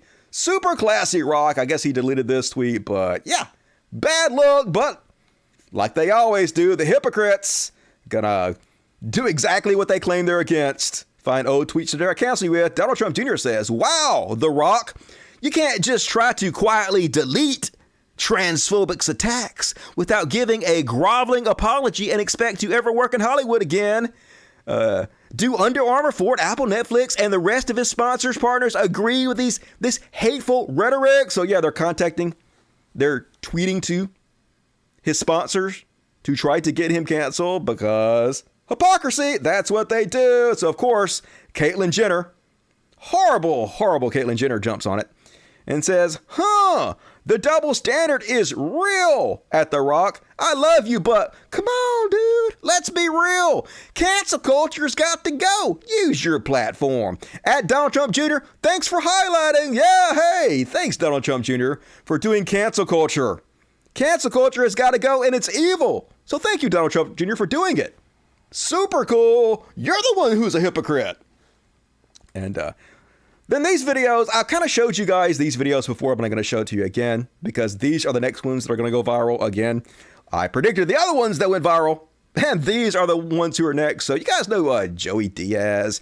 He is one of the giant fucking pieces of shit that Joe Rogan continuously has on his show. Joe Rogan's show is basically, it's like Bro-Pro. It's just a show for bros, for the frat bros that most of us can't fucking stand. Well, there's a lot of them in this country still. There's 11 million of them, and they love Joe Rogan because he's like being in a stupid fucking frat.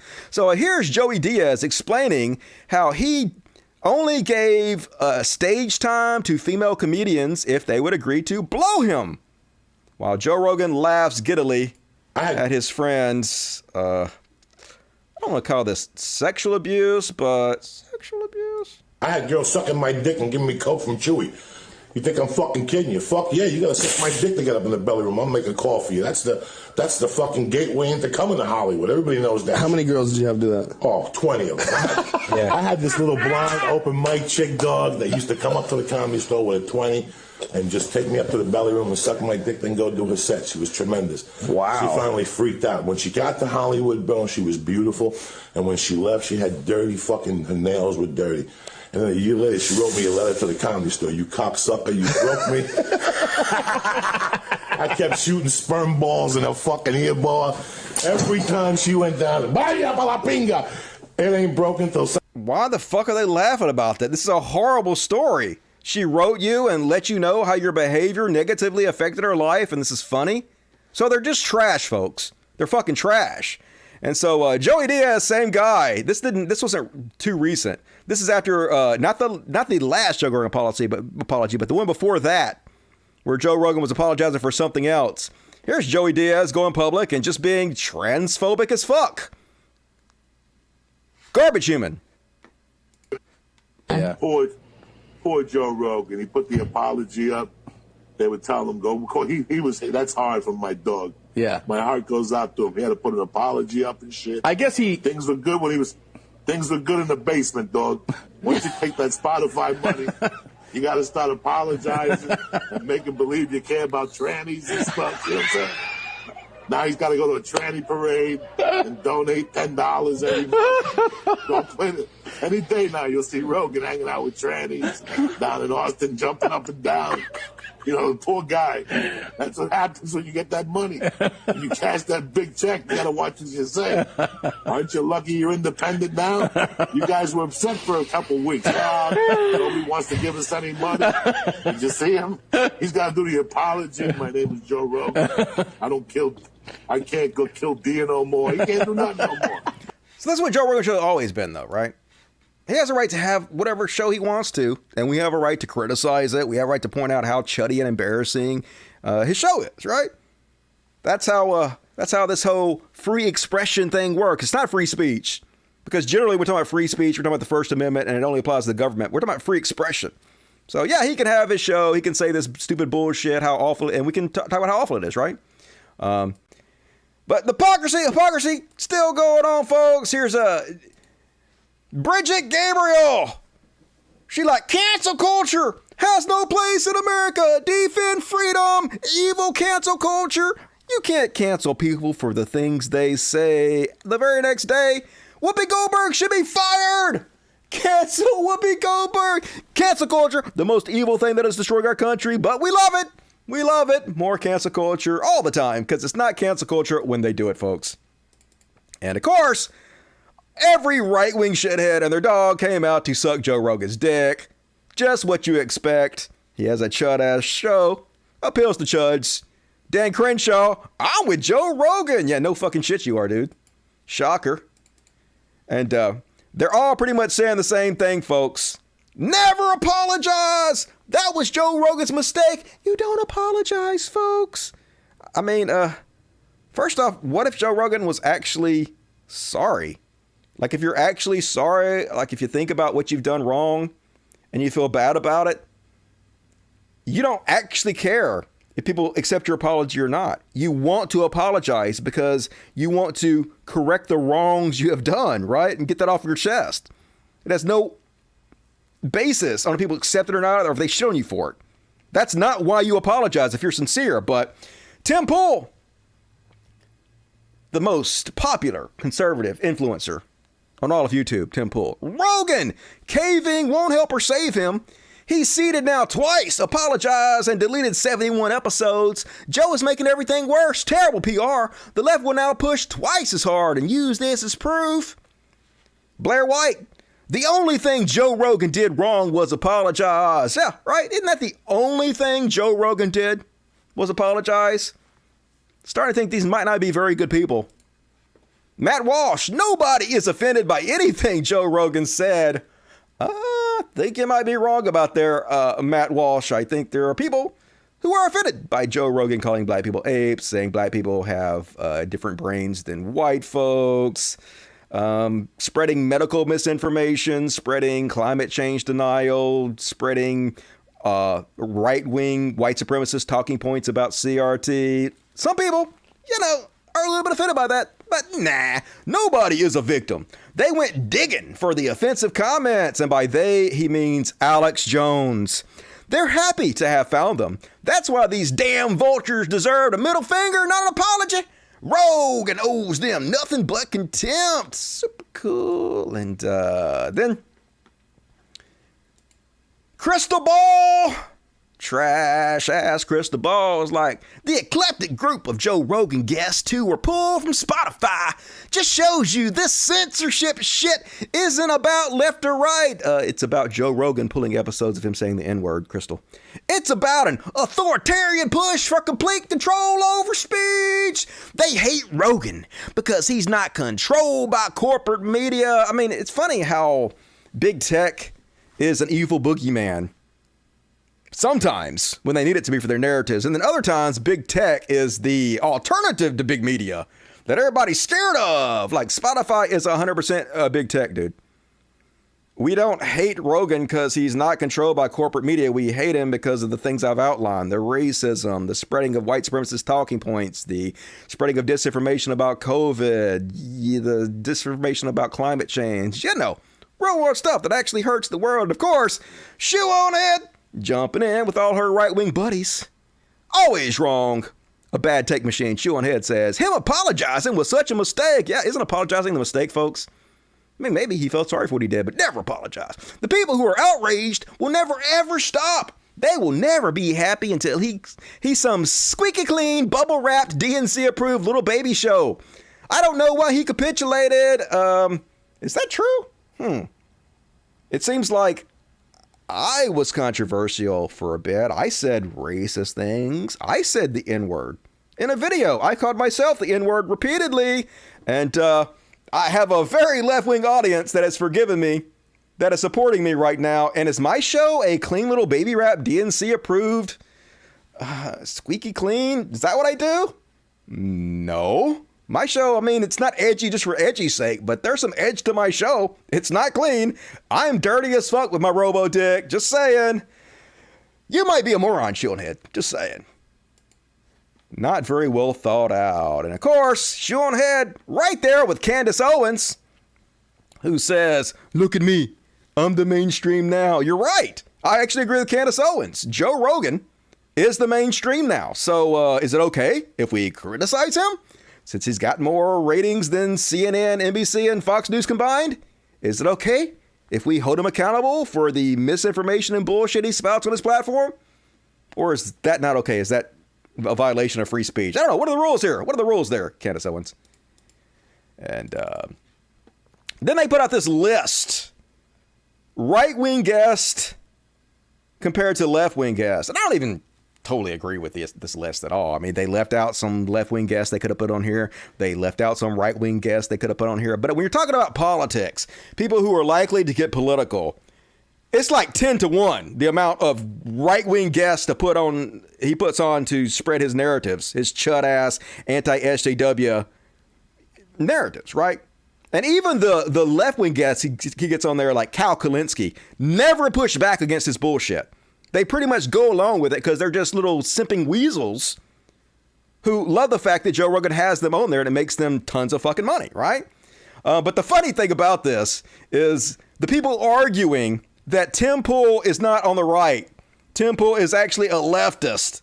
So many people. This list is crazy. Russell Brand, Tulsi Gabbard, Adam Curry, Michael Malice, Sam Harris, Tim Pool, Elon Musk, Bridget Fatasi, Gad Sad, Eric and Brett Weinstein, Barry Weiss, and Steven Pinker are right-wing? Yes. Yes, I think a case might be made that Sam Harris is not. I don't know. It depends on, like, an argument could be made either way. But yeah, Russell Brand, 100% is a right-wing propagandist. All of his content is right-wing. Tim Pool, 100% right-wing propagandist. Elon Musk, chud fucking city. Gad Sad, yes, Gad Sad is a chud. Eric and Brett Weinstein, 98% of their audience are right-wing chuds. If you're attracting almost nothing but right-wing chuds, you're right-wing. Sorry, that's just the fucking way it works. And shockingly, Jimmy Dore came out to support Ben Shapiro. Yay! This is my shock face. So shocked right now. Ben Shapiro says they aren't upset with Joe Rogan because of his COVID-19 perspective. They're angry at him because he talks about with people that they hate. And they can't stand that. Yeah, folks, isn't it that we hate Joe Rogan just because he talks to people we hate? I mean, that is part of the reason. I do hate the people that Joe Rogan talks to, a lot of them. But the reason I hate them is because they spread disinformation and racism. You know, like James Lindsay spreading white supremacist talking points against CRT, or Jordan Peterson coming on there and lying about trans people, or spreading climate change denial. I do hate them, but I hate them because of the things they say there. And of course, Jimmy Dore likes. Super like for you, Ben Shapiro. Where you at, doorknobs? Please continue to defend this bullshit. And Glenn Greenwald. Stupid ass Glenn Greenwald asking the question, who died from listening to Joe Rogan's show? I can give you names of many people who died because of the wars and his media critics lied to the country into this and whataboutism. But who died from listening to Joe Rogan? Anyone? As I pointed this out on my show repeatedly, I have a series of videos called Meet the Victims, where I outline conservatives who spread anti-vax memes, refused to get vaccinated, and then died of COVID. And Joe Rogan is a very common person they have retweeted. So I'm not saying Joe Rogan is 100% responsible for killing these people, but did he help? Did his propaganda help encourage people not to get vaccinated who then went on to die? Yes. Yes, they did. Yes, he did, Glenn Greenwald. And then Joshua Frank answers him, Glenn, here's one who died from taking Rogan and his guest advice. Comedian Christian Cabrera, who was a big fan of Rogan, died last week at the age of 40 from COVID. He told his brother he regretted not getting vaxxed. His wife and 3 kids, his wife and 3-year-old also regret it. So, yep, one of Cabrera's friends told me he listened to Rogan all the time, and he followed Rogan and a couple of fan accounts on Instagram as well. And here he is. Here's the guy who listened to your advice, Joe. Here's one of the people you influenced. Dead. Where you at, Glenn Greenwald? Crickets as fuck. Absolutely, Joe Rogan is responsible for the misinformation he spreads. And absolutely, he is partially responsible for misinforming people who want him to die. We know this is true. You can pretend like it ain't true, but that doesn't change reality there, Glenn. And they're so full of themselves, folks. Here's Whitney Cummings, who's coming to Joe Rogan's defense. This is the type of person that loves to pull the cover over her head and fart underneath the covers and just inhale her own farts because they're so glorious. She's like, comedians did not sign up to be your hero. And then she's about to describe things a hero would do. It's our job to be irreverent and dangerous, to question authority and take you through a spooky mental haunted house so you can arrive at your own conclusions. Stay focused on the people we pay taxes to and be moral leaders. Yeah, we're not heroes, but we're just so fucking heroic. And yes, Mark Maron pointed out, yeah, you might want to add being funny to that list. That's literally your only job there, Whitney Cummings, is to be funny. Whitney Cummings, whose claim to fame was she is the creator of the show Two Broke Girls. Remember that amazingly edgy font of comedy, Two Broke Girls? Yeah! No wonder you're sucking your own dick there, Whitney Cummings. What a renegade maverick you are there, Whitney. And folks, I know it's impossible to believe, but somehow Jim Breuer has gotten even dumber. I can't believe it myself, but he's gone public to defend Joe Rogan, and let's see if you guys can make any goddamn sense of this whatsoever. What happened was people like, hey, what, did you see that? And also I was like, Russia wants to go to war. And people like, do they really want to go to war? Yeah, Russia, you know what? No more mandates, maybe some mandates, put Fauci, you know what? Rogan's a problem. Joe Rogan's a problem. They are losing grip, but beware. Because when you're in power that long, you're not going down without a vicious foam at the mouth battle. And I don't know what that's going to do. I mean, I see it now what they're trying to do to Joe. This is a psychological war.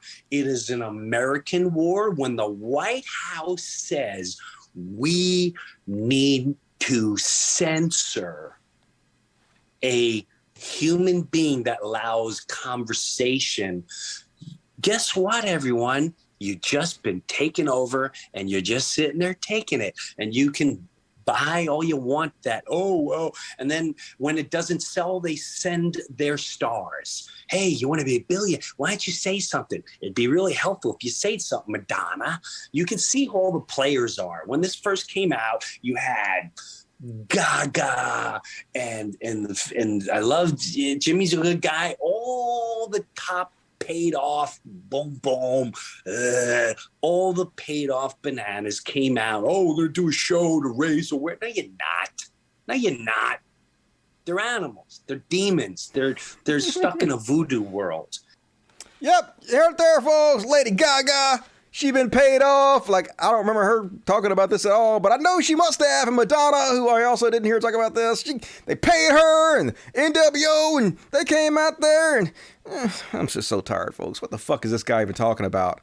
Holy shit, Joe! Starting to think the best people might not be there to support you. Might want to think about what you're doing when these guys, the people that have your back, a little bit. And folks, we're into overtime. Hell yeah! About to get into overtime. Still got plenty of show left, so reward me for overtime. Who loves overtime? You love overtime. And then this is what it's all about, folks. This is why people have problems with Joe Rogan platforming not only right-wing shitheads, but terrorists. Gavin McInnes is a fucking terrorist who created a terrorist organization built on violence and mayhem in order to intimidate their supposed enemies. And here he is telling you right from his mouth how much money, how much more popular he became because of Joe Rogan. Who recognized me from the Joe Rogan podcast. That thing is fucking, you wouldn't believe how much that changed my life, that one podcast. Yeah, you want to know why the Proud Boys are so popular right now? Joe Rogan, that's fucking why. You can hear it from the horse's mouth right there, folks. This stuff is not just people having conversations. It has real world implications. People are being hurt by this shit. Racism being spread, white supremacy, fascism, because of what Joe Rogan's doing. It's not just conversations and differences of opinion. No, it's real world harm. And I think Joe Rogan might need to have a talk with Joe Rogan.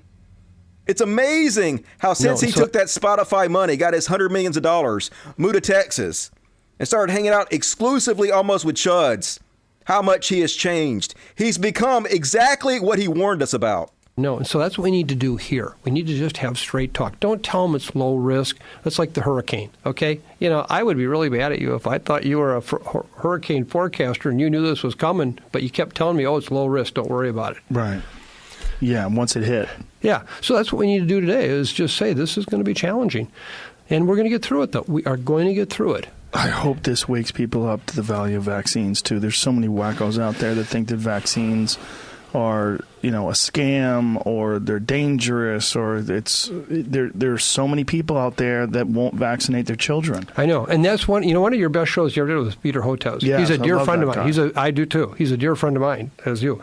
And, you know, he is one of the champions out there on this very issue. Yes. I couldn't agree with you more. I think that's really an important point that, you know, we got to get this idea. These vaccines can be life-saving. If we had one right now, think how different this situation would be in we're in right now. Thank you for what you do say about vaccines, because people listen to you, and we need every positive voice because we have so many crazy voices out there right now that are so paranoid and delusional, and they want it all to be a conspiracy. There's been an amazing medical innovation in human culture, and that's vaccines. It's amazing what it's done. And have there been adverse effects on people? Of course, everything that people do. There's some people that are going to react in a bad way. It doesn't mean it's not a positive thing. Holy shit, Joe. It's like the two Spider-Mans pointing at each other. Talk to yourself, Joe. Reel your boy in. Good God. And we're almost done with the Rogan section, folks. Andrew Yang giving the perfect defense of Joe Rogan. Never heard this one before, folks. Andrew Yang says, I don't think Joe Rogan is a racist. The man interacts and works with black people literally all the time. That's right. I have black friends, yo. I can't be racist. No racist has ever used this excuse before. Have they? God damn it, Andrew Yang. And one more from the Joe Rogan Experience. Rumble! Right-wing Rumble. Video hosts of luminaries like Jimmy Dore have offered Joe Rogan $100 million to move to Rumble. Because that's where he belongs. He belongs on a platform where all the other right-wing shitheads are. Dear Joe, we stand with you, your guest, and your legion of fans and desire for real conversation. So we'd like to offer you 100 million reasons to make the world a better place. How about you bring all your shows to Rumble, both old and new, with no censorship for $100 million over 4 years. Do it, Joe. Do it. This is why cancel culture is such bullshit. Even if Joe Rogan was removed from Spotify, which they said they're not going to do, he would just go somewhere else and still make another $100 million to say exactly the same shit. This is why I say cancel culture is not real. It's bullshit. The whole fucking narrative is ridiculous. And all right, that's my Joe Rogan section. Fuck yeah. Still got plenty more show. Gonna do a little My Corona. A Karen section. Finish it up with a few palate cleansers, but let's check the super chats real quick. Everybody hit the like button. Do it. Dusty commands you. Tom Crowell, monetary real world change. Fuck yeah. Put your money where your mouth is. Thank you, Tom. Steve Santa, $4.99. Thank you, Steve. Dusty, if 1,000 people are watching you, you must be doing something right. I mean, I appreciate the money, but that's an argument from popularity. That's the same argument they make for Joe Rogan. Not a good argument, to be honest with you, but I love you. Stabby Kitten, you just made me feel sorry for Jim Breuer. Shh, me too. Pathetic. Free-thinking secularist Whitney Cummings blew up after coming in second in a hottest stand-up competition on Howard Stern. Did she? Never heard of her. Eron Worley. I totally binge-watched all of the Harry Potter last weekend and the weekend before that, and then I ordered the Harry Potter trivia from Amazon, which shows you what I know. I guess people are binge-watching Harry Potter as adults. Those movies are boring. Boring as fucking shit. The only thing more boring than Harry Potter? Lord of the Rings. Cancel me, folks! Cancel me! Only thing more boring than Lord of the Rings? Star Wars. Cancel me again! I'm going to take all your cancellation money. Would The Rock be better president than Trump? Well, of course. Like, almost anybody would be better than Trump. Logan Lasky, new dust buddy. Welcome to the Cool Kids Club, Logan. Good to have you. The Rock was forced to smell what Rogan has been cooking for years, and it stung. The Rock is all worried about making money. He don't really give a shit. Unfortunately. Katie Dammit, $5. Thank you. Bing bong. Did you drop this? I did. I'm picking it up. Thank you, Tom Crowell. For your fabulous mod squad and the fur babies, we have the best mods in the world. 1999, very generous. Thank you, Selena. Dusty is my personal savior. Hell yeah, I am. You could do worse. E! This is for more Joe Rogan. I need to make more Joe Rogan. Maybe someday I'll do it just for you, E. I'll just send you them personally in an email. No one else gets to see it, just you. Sunbread, owned cats my entire life, and I've never seen an orange cat attack a tabby because of its color. If you're a racist, my cats are smarter than you. Yep. That's not ingrained into them like it is us. Dusty, Sack Lunch Channel, those are other titles are mentioned as titles in Seinfeld episodes. Is it? I'm not surprised, but holy shit, it's like a parody. Great to be back listening to my favorite podcast while playing Sonic the Hedgehog. And name is pronoun Ian, Dusty. All right, Ian. Shh. I just pronounce everything like it's spelled. Ian Schultz. Best show ever. Hell yeah. Thank you, Stabby Kitten. All right, for the kitties. All right, cool. Anything else pop up? One more from Molly. Hell yeah. Thank you, Selena. Appreciate it. Molly's doing pretty good. Blaze it. Sending love to Pretty Boy and Half Stash. Fuck yeah. They're not in the room right now because they were making too much noise. So no kitty party tonight, but we don't need it because overtime. If you were on death row, what would your last meal be? Taco salad. Survivor just got a diagnosis of prostate cancer. Well, fucking shit. Hope I'm not hospitalized with the fucking plague rats. Thanks, Dusty. Well, I think they're better with the technology now, so hopefully you're going to be okay. Steve Sand, $9.99 or $99. Thank you, Steve. Make a $5. Appreciate it. All right, last chance to get your super chats if you want to. If you're able, hit the like button. Do it to it. And now, gonna do a little... I almost forgot the fucking song. How the fuck does this one go? Not even Stone. Oh, wait. My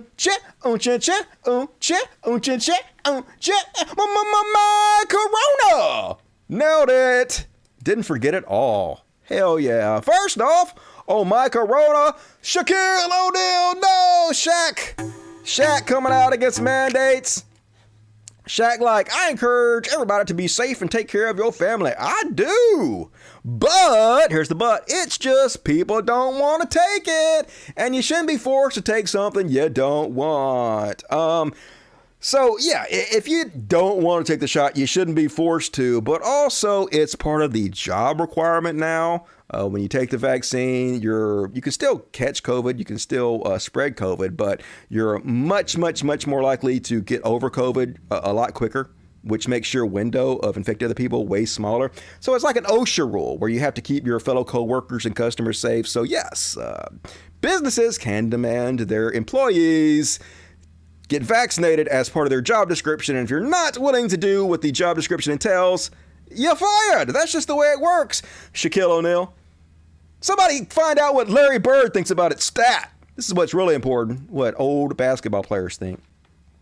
And the Karen convoy in Canada, still going on strong. They're like blocking the roads. I hope nobody needs an ambulance to take them anywhere, because you're out of luck. You sort of fucked. These assholes, like most of them aren't even truckers, like, because most truckers, like 90% are vaccinated.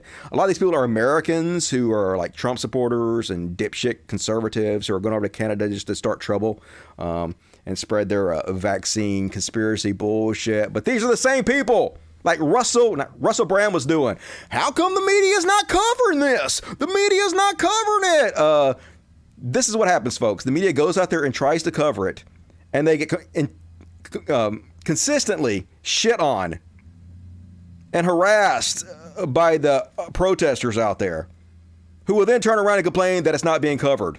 They're trying to cover it, you fuckos. This is how you treat the media when they try to cover you. You're probably in the background, a lot of people yelling various expletives at the media, which was going on all day. But the reality is that... Are you going to tell the truth, or are you going to lie again about what's happening? You're getting a pretty good sense of what people were saying all day here. So people trying to get their message across about vaccinations. And we listened and we broadcast what they had to say. But what you're hearing is it doesn't matter what you say, doesn't matter what you report. This is what you get from people at this protest today. Mark? All right, that's Global Sean O'Shea reporting live at Queen's Park tonight. Thanks for doing your job, Sean. They will literally interview you and let you tell the world anything you want them to. But they're damned if they do, they're damned if they don't. Even when they spread your message all across the news, you still accuse them of not covering it. Here's another example, folks.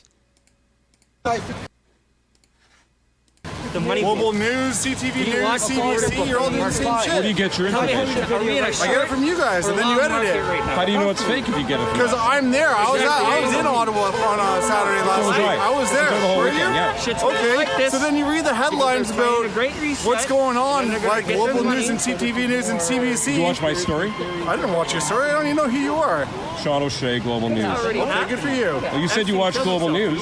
I was there reporting all weekend. It's online. Okay. But how can you tell somebody that they're wrong when you haven't seen what they've written and reported? We're saying in general by Global News. In general. In general. Excuse me, I'm talking to this gentleman. In general. In general. Global News, CTV News, CBC. In general, you guys are coming. Let's be specific about the stories. I said nothing wrong or incorrect, inaccurate, or improper. Okay. Fair and balanced. Okay. That up and put it on the internet. So you might not have. Well, you're talking to me. You guys are confronting me on the street, accusing me of being fake, and you don't have your facts. Listen, man. Report the protest last week. Listen, man. I don't know what the fuck I'm talking about and harassing you, but can't hold me accountable. Yeah, we can. You're a fucking moron. And one more example, folks. Starting to think these guys might sort of be a violent terrorist. Here's the freedom of speech lovers. Don't they love freedom of speech and freedom of the press? After your convictions, your executions cannot come soon enough. You are the enemy of the people. You're the vile liars. After your conviction... let's convict and murder journalists. And then we'll complain that no one's covering the story. Because that makes total sense in this goddamn hell world we live in. And another cringy post from anti-vax nuts. This guy's like, here's my elite bodyguard team. It's him with his 3 daughters, and they all have AR-15s. My 3 youngest daughters, who all bought their own rifles by working and saving. Oh, goody. Heading off to a prom gathering this evening.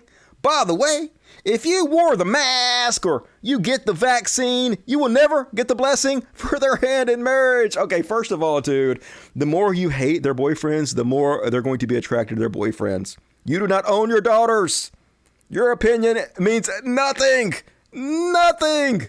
So, they're probably going to marry vaxxed up dudes, hardcore Democrats to piss off their daddy. It's always the way. Can't wait till it happens. Gotta be beautiful. And this one also should be in the Beyond Parody section, but since it was about COVID, I had to put it in the COVID section, folks. I don't know if you guys have seen this one. This is crazy, folks, but this is real. This guy gonna talk to the good liars about how he's not vaccinated and he doesn't think he can get COVID because he's a smoker. You can't make this shit up. How did you make the decision not to get the vaccine? For me, type O negative blood. I do smoke, and there were studies that have come out of France. Nicotine users tend to also not be susceptible to things. Interesting. So nicotine users are not susceptible to things. Lung cancer might be one of the exceptions. Well, I don't smoke any of the name brand stuff. Is that how you spell villain? No. AIN. VILL. AIN. I grabbed the wrong graphic when I sent it to the t-shirt place to make a prototype. But you still wore it today. Yeah. Just beyond.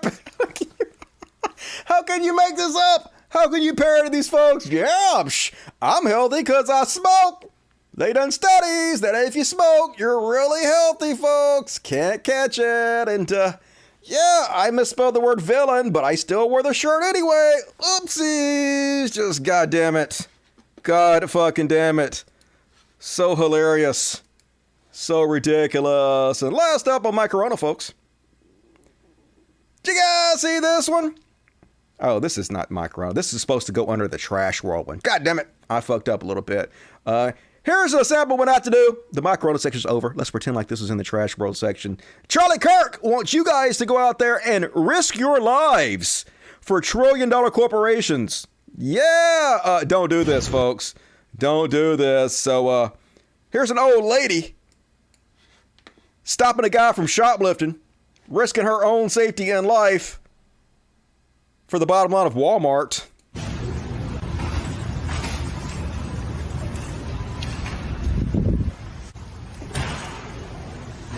You gonna pay for that? Huh? You gonna pay for that? Yeah. Where? Huh? You gonna pay for it? Excuse me. I'm fed up with this bullshit. You got fucking asshole. Goddamn thing. Come on, bud. Fuck off, asshole. Come on. Get out. Granny got some spunk. Get out. Take your shit and go. Fuck off. You just jack up the price for everybody else because of you assholes. The about time they got caught. So, kind of a hero, Granny kind of a hero, but also, don't do this. If you see someone shoplifting, stop them. If the police will stop them, you should. No, you shouldn't. Walmart making trillions of dollars. If they're not going to handle their business, don't handle it. People have literally gotten killed trying to stop shoplifters when they know your fucking business. Just saying, don't listen to Watermelon Head Charlie Kirk. Bad advice. But Granny kind of a hero. Granny a badass. Gotta give it to her. Badass Granny. And all right, that's my Corona section. Now we're gonna do a very short Karen section. You know why? Cause bitch, you're caring too much. And first off on this week's Karen Cavalcade. Can't believe this guy had to deal with this, but this is so fucking funny. The ending is hysterical. Not even gonna ruin it for you. Let's just play it. Your people, dude. I am my one employee. Pizza, dude. No. Why? Because you're just pulling your shirt Call up. the police. I'm not calling the cops. Call them right now. All right. Well, so basically, this guy's trying to get a pizza, but he's not wearing a mask, and the guy wants him to leave because you have to wear a mask. That's the rule. And he just pulled a shirt up on his face, and the guy's like, "No, that's not the way it works. Please leave." What are you gonna call him for? Because you won't serve me my pizza, dude. You're not wearing a mask. Dude. What is your problem? It's right there on the door. Dude, I live right there. That's cool. I've fucking been in here 20 times without my mask. Not You're recently. causing yourself to look like a fucking fool. You haven't been in here recently without a mask. We've been enforcing this for over a year now. The sign says no mask. I've been no in here every fucking day for the last fucking 2 weeks. What's the name on your order? It's Cynthia Shannon. Okay, cool. Order's canceled. Please leave. I got you, buddy. Got me with what? I see you every day, dude. I know half the people you know. Is that true? Half the people you know. You're Bye. a fucking idiot, dude. Bye. You act like a fool and you suck dicks in your fucking spare time. Yeah. Boy. You're a boy. Okay. Yeah, and you suck dicks, right? Go have fun eating dinner somewhere else, bud. Hey, man, I got food at home. I just wanted to fucking... I'm gonna go on my blog. You're fucked, dude. Okay. Enjoy it. Okay, I will. I'm gonna go on my blog, dude. You're fucked. Oh no, no. He's gonna blog about this pizza guy. Your life is ruined, pizza guy. Ruined. Of course, he has to resort to homophobic slurs. You suck dick. Yeah. Love me some fucking dicks, dude. What's the problem with that? Hilarious. Fucking Karens. And I love when anti-maskers go into stores and they show their asses. They're told time and time again they have to leave. You have to leave or we're going to call the cops. And they're like, no, call the cops. Call the cops. I have freedom. And then once the cops get called, they act shocked that they're actually getting arrested, that it's too late. But no, once the cops get called, you're charged with trespassing. Gotta go to jail. He's leaving, though.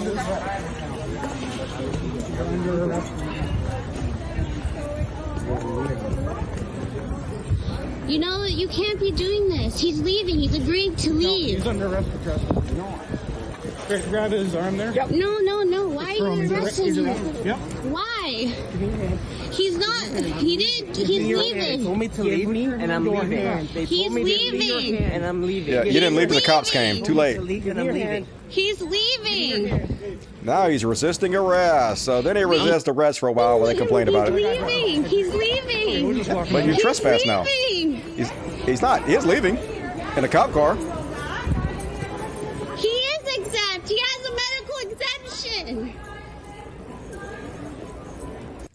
So yeah, they arrested him. They arrested him. That the hog tie his ass. Please stop! I can't believe there's consequences to my actions. He doesn't deserve this. He has a medical exemption. It's a medical exemption. I got one, but I can't get it around.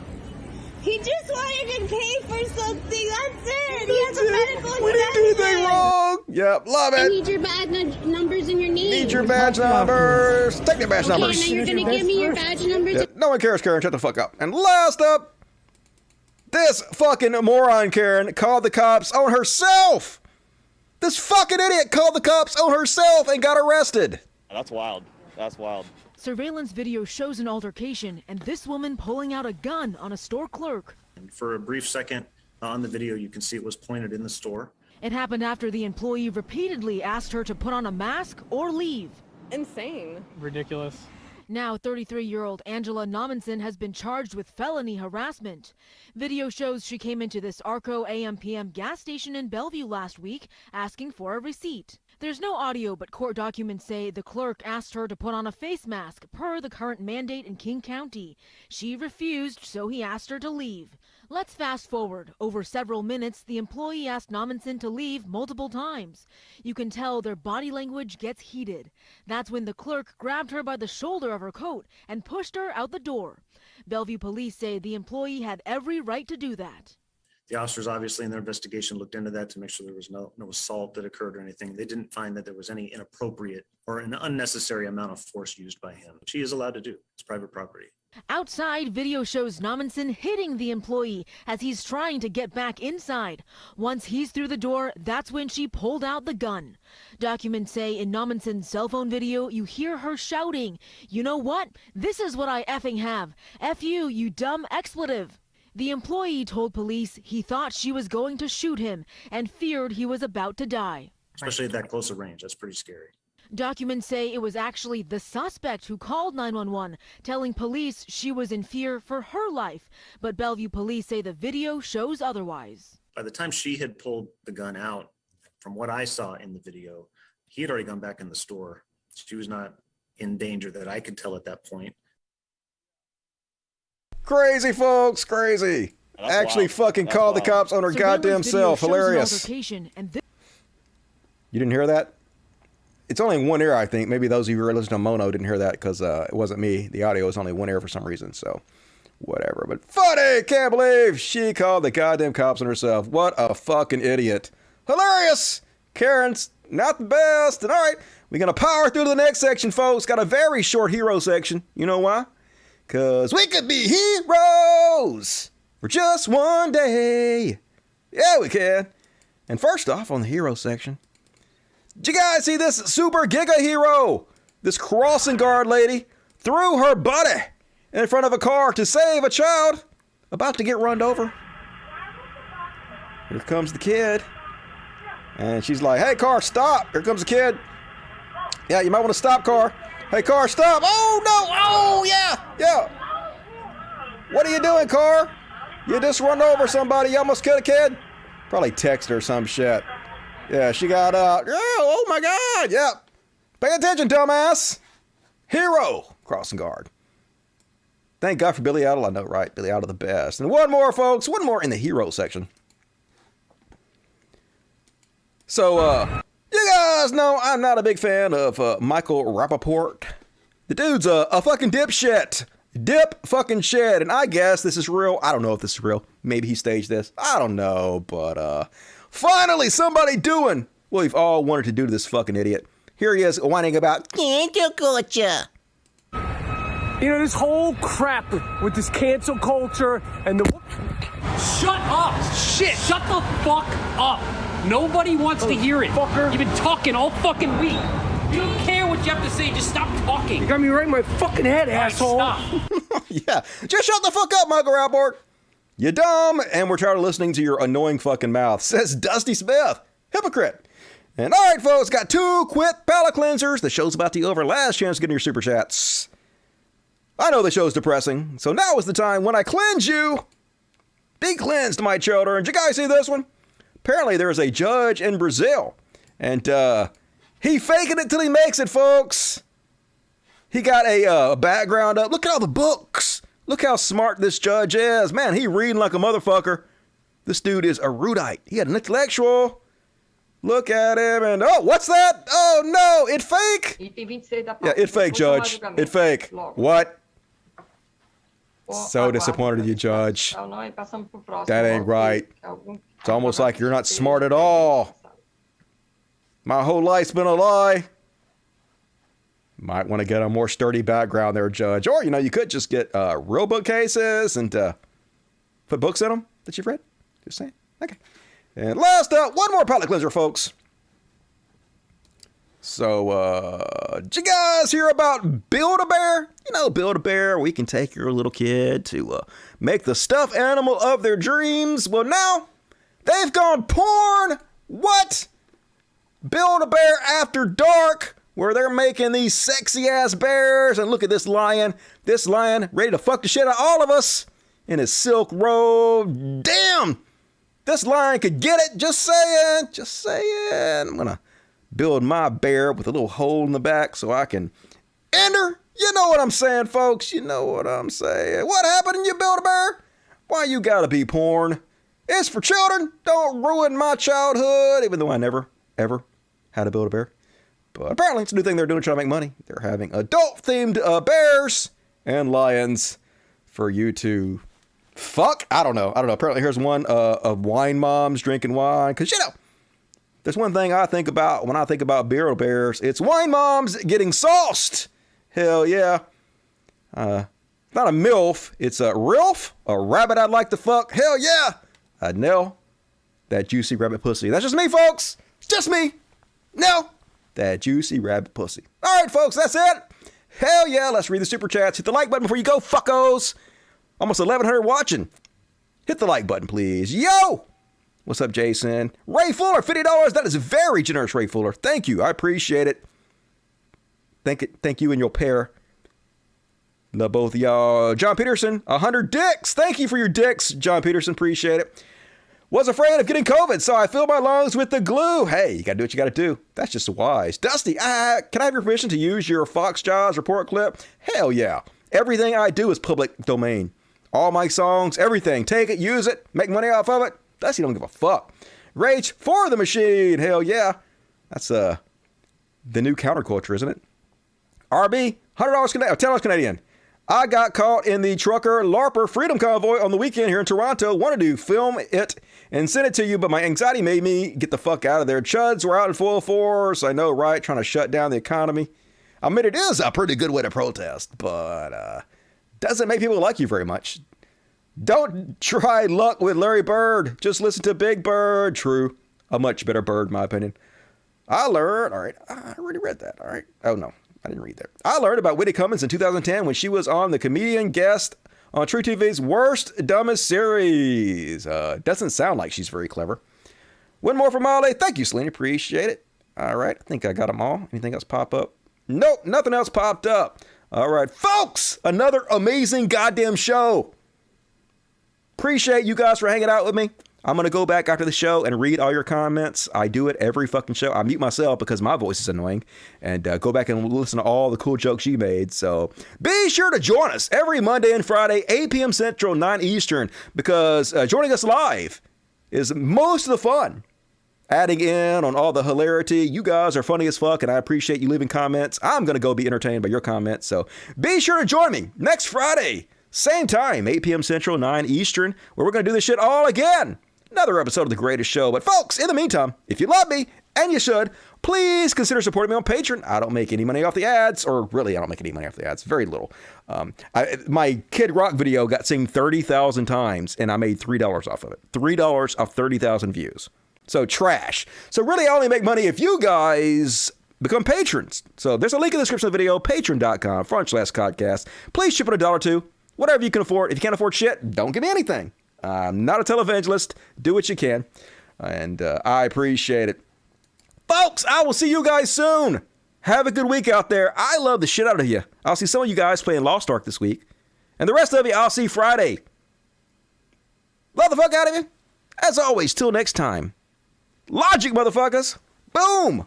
Fuck yes. Good night, everybody. Let's play a little bit of Gon' Find Out, an original song by Dusty Smith. Dubstep. Fuck Skrillex. Mudblocks, Jason Ashby.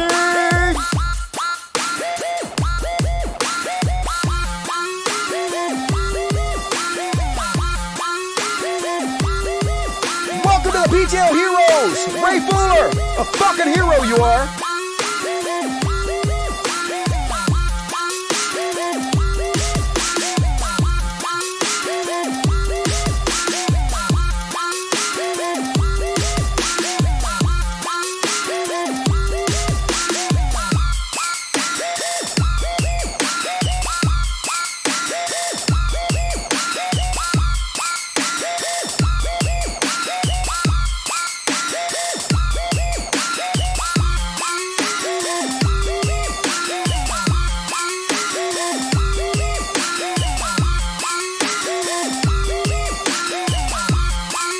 I am goofy as fuck!